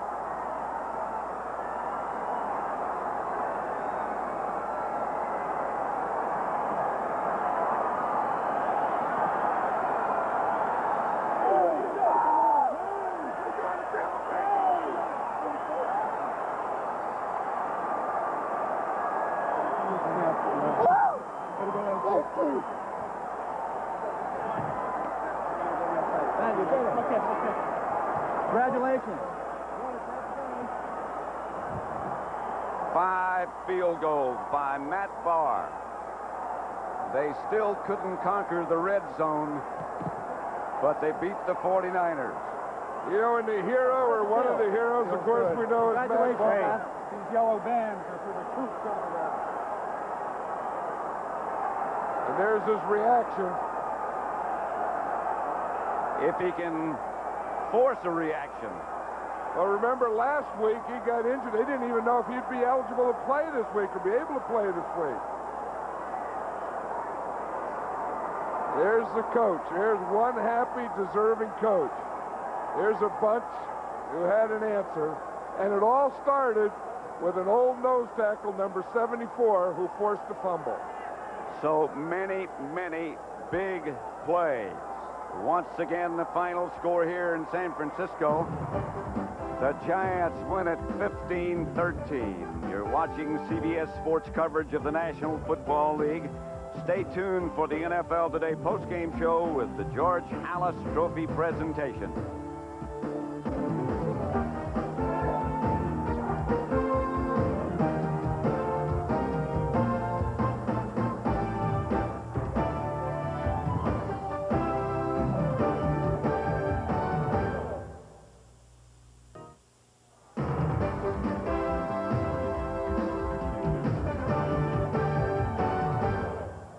And as we all look down on Candlestick Park, the Giants' prayers were answered, and they upset the 49ers 15-13.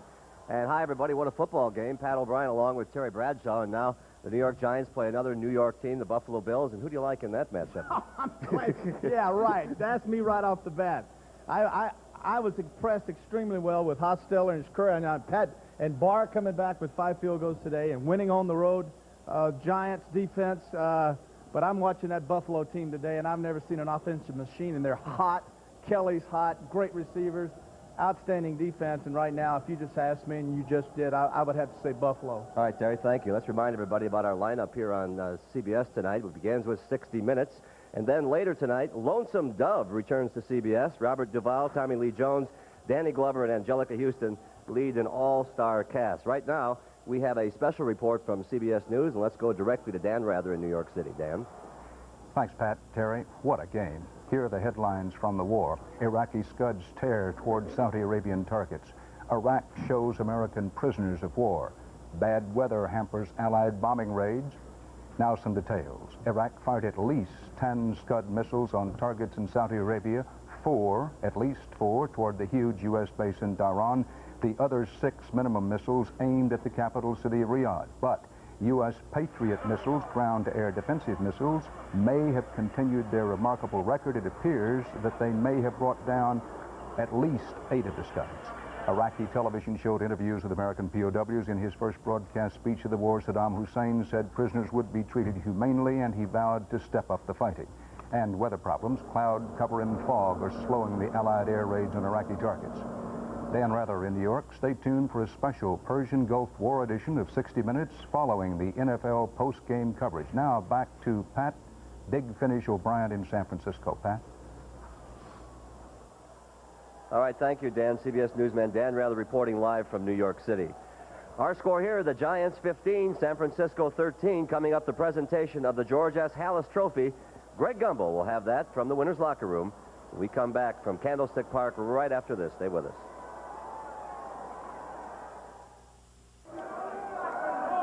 Lawrence Taylor of the Giants is just one of a happy band of New York Giants, understandably, back here at Candlestick Park, where the Giants have beaten the San Francisco 49ers by a score of 15-13, and by virtue of that win, they win a trip to Tampa next Sunday against the Buffalo Bills in Super Bowl 25. Welcome back to San Francisco, everyone.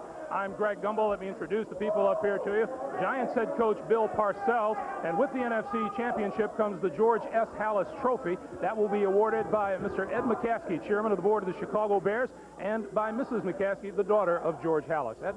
Congratulations, Bill, to you and all the Giants. It was a great job and a thrilling football game. Congratulations. Yes, congratulations to the Maras and George Young and Coach Parcells and all the New York Giants. Wonderful day. Coach, I know you'd like to take it, so please be our guest. Go right ahead. Thank you. Just on behalf of the New York Giants, I thank the McCaskies for this presentation, and we're just elated. And I do want to also credit the 49ers because, you know, they've been on top for so long.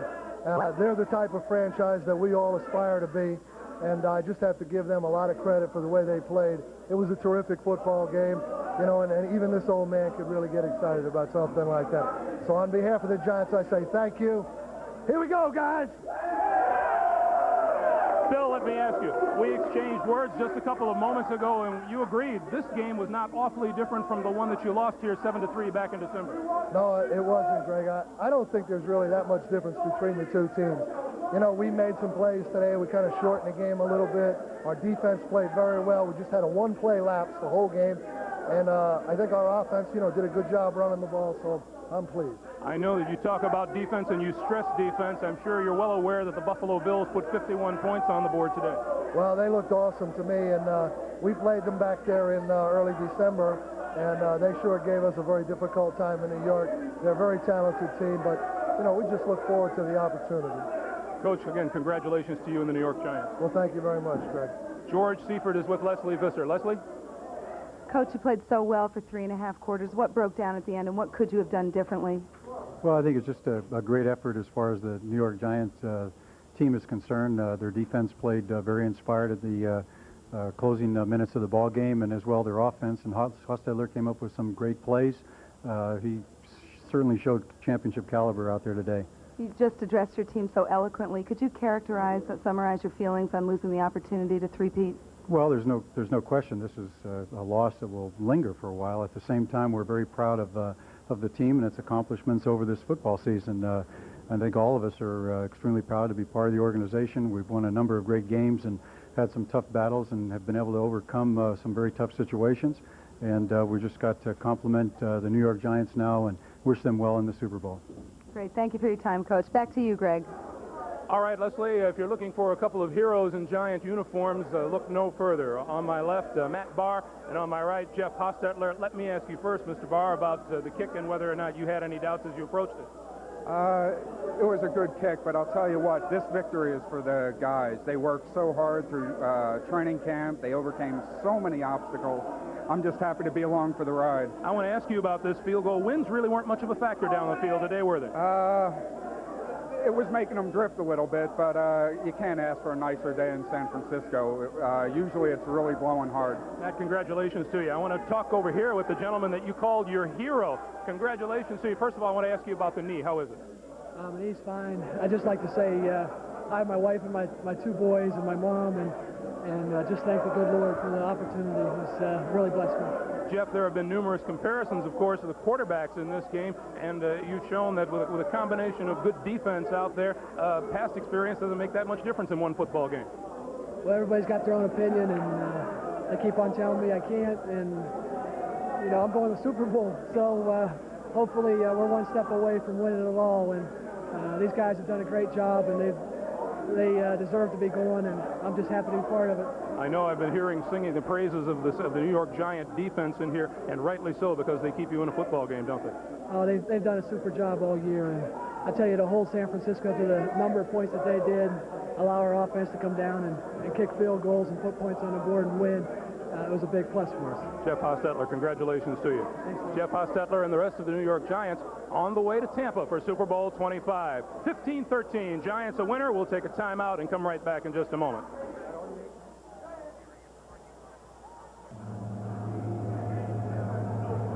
By virtue of Matt Barr's field goal, as time ran down, the New York Giants have won the NFC Championship 15-13. They defeat the San Francisco 49ers. Welcome back to Candlestick Park, everyone. I'm Greg Gumbel, joined now by Lawrence Taylor, linebacker for the New York Giants.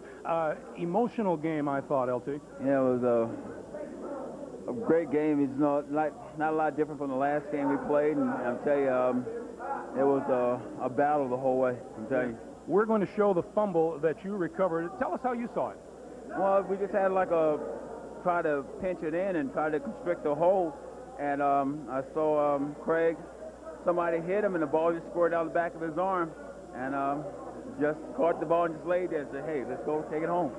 It's one of those gifts that come your way. Lawrence, this game, of course, was played under heavy security, a great deal of discussion about whether or not football games should even be played. Did that enter into your thinking at all as you came out onto the field or as you played today? Well, you know, when you see all the security, it makes you realize that the war is real. It's not a joke, and even though it's fought all the way over there in Saudi Arabia and Iraq, you know, it's touching home right now. So, you know, it's a little scary, but as far as the guys over there, you know, I'm proud of them.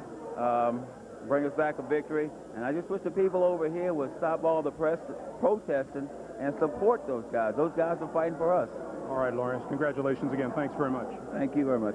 Lawrence Taylor of the New York Giants. That wraps it up from here. I'm Greg Gumbel for Terry Bradshaw, Leslie Visser, and Pat O'Brien. Let's send you back upstairs now to Pat and John, guys.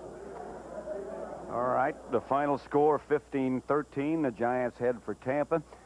And, John, I think you probably put it best when you said this is what a championship game should be. It had everything you could possibly ask for. Well, you know, you think of the calls and the thing, and you go back to fourth down. Here it is. The Giants had to do something. Bill Parcells makes this call. It's a great call. Go for the fake punt. Snap the ball to Gary Reasons. He gets that big first down for you that gives you life and gives Matt Barr a field goal that puts him within one. Now, here, to me, is a big play. You know, Lawrence Taylor said someone hit him. I want to show you the guy that hit him. This guy right here. Eric Howard is going to make one of the best plays I've ever seen in my life because he is going to come out of this. He's going to be double-teamed right there, break through, and knock the ball out of Roger Craig's hand. Watch it right there. Boom. Now, that is a heck of a play coming off a double team. The Giants got the ball back, made the drive that won the game for them. And here's the winning field goal by Matt Barr. Middle of the week, a lot of people, I think including Matt Barr, thought he wouldn't even be playing today or wouldn't be kicking today.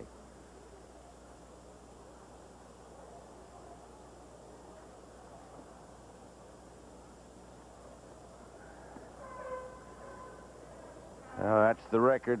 When the Giants and Bills play, the Bills overwhelming today in their victory over the Los Angeles Raiders. What about that game? What's coming up here? Well, you know, I think it's going to be very obvious for everyone to say, well, geez, you know, the Bills, they can move the ball, they can score a lot of points, but, you know, the Giants have a tendency to make you look like you're conservative. You know, it's like Bill Belichick was saying. He's a defensive coordinator for the Giants. He was saying the other night, he said, you play hard, you go out, and then he said the score's 7-3. You hold the 49ers to 7 points, and someone said, oh, the 49ers were conservative. He said conservative baloney. He said they weren't running dives. So I think what's going to happen, I think that Buffalo will probably be a big favorite, but when you have a defense playing the way the Giants do, they're going to give anyone they ever play a battle. All right, John, thank you very much for the opportunity to spend 10 years next to you. For John Madden, then, this is Pat Summerall saying so long for us and for all of the CBS crew from Candlestick Park. The final score, the Giants 15, the 49ers 13. You've been watching CBS Sports coverage.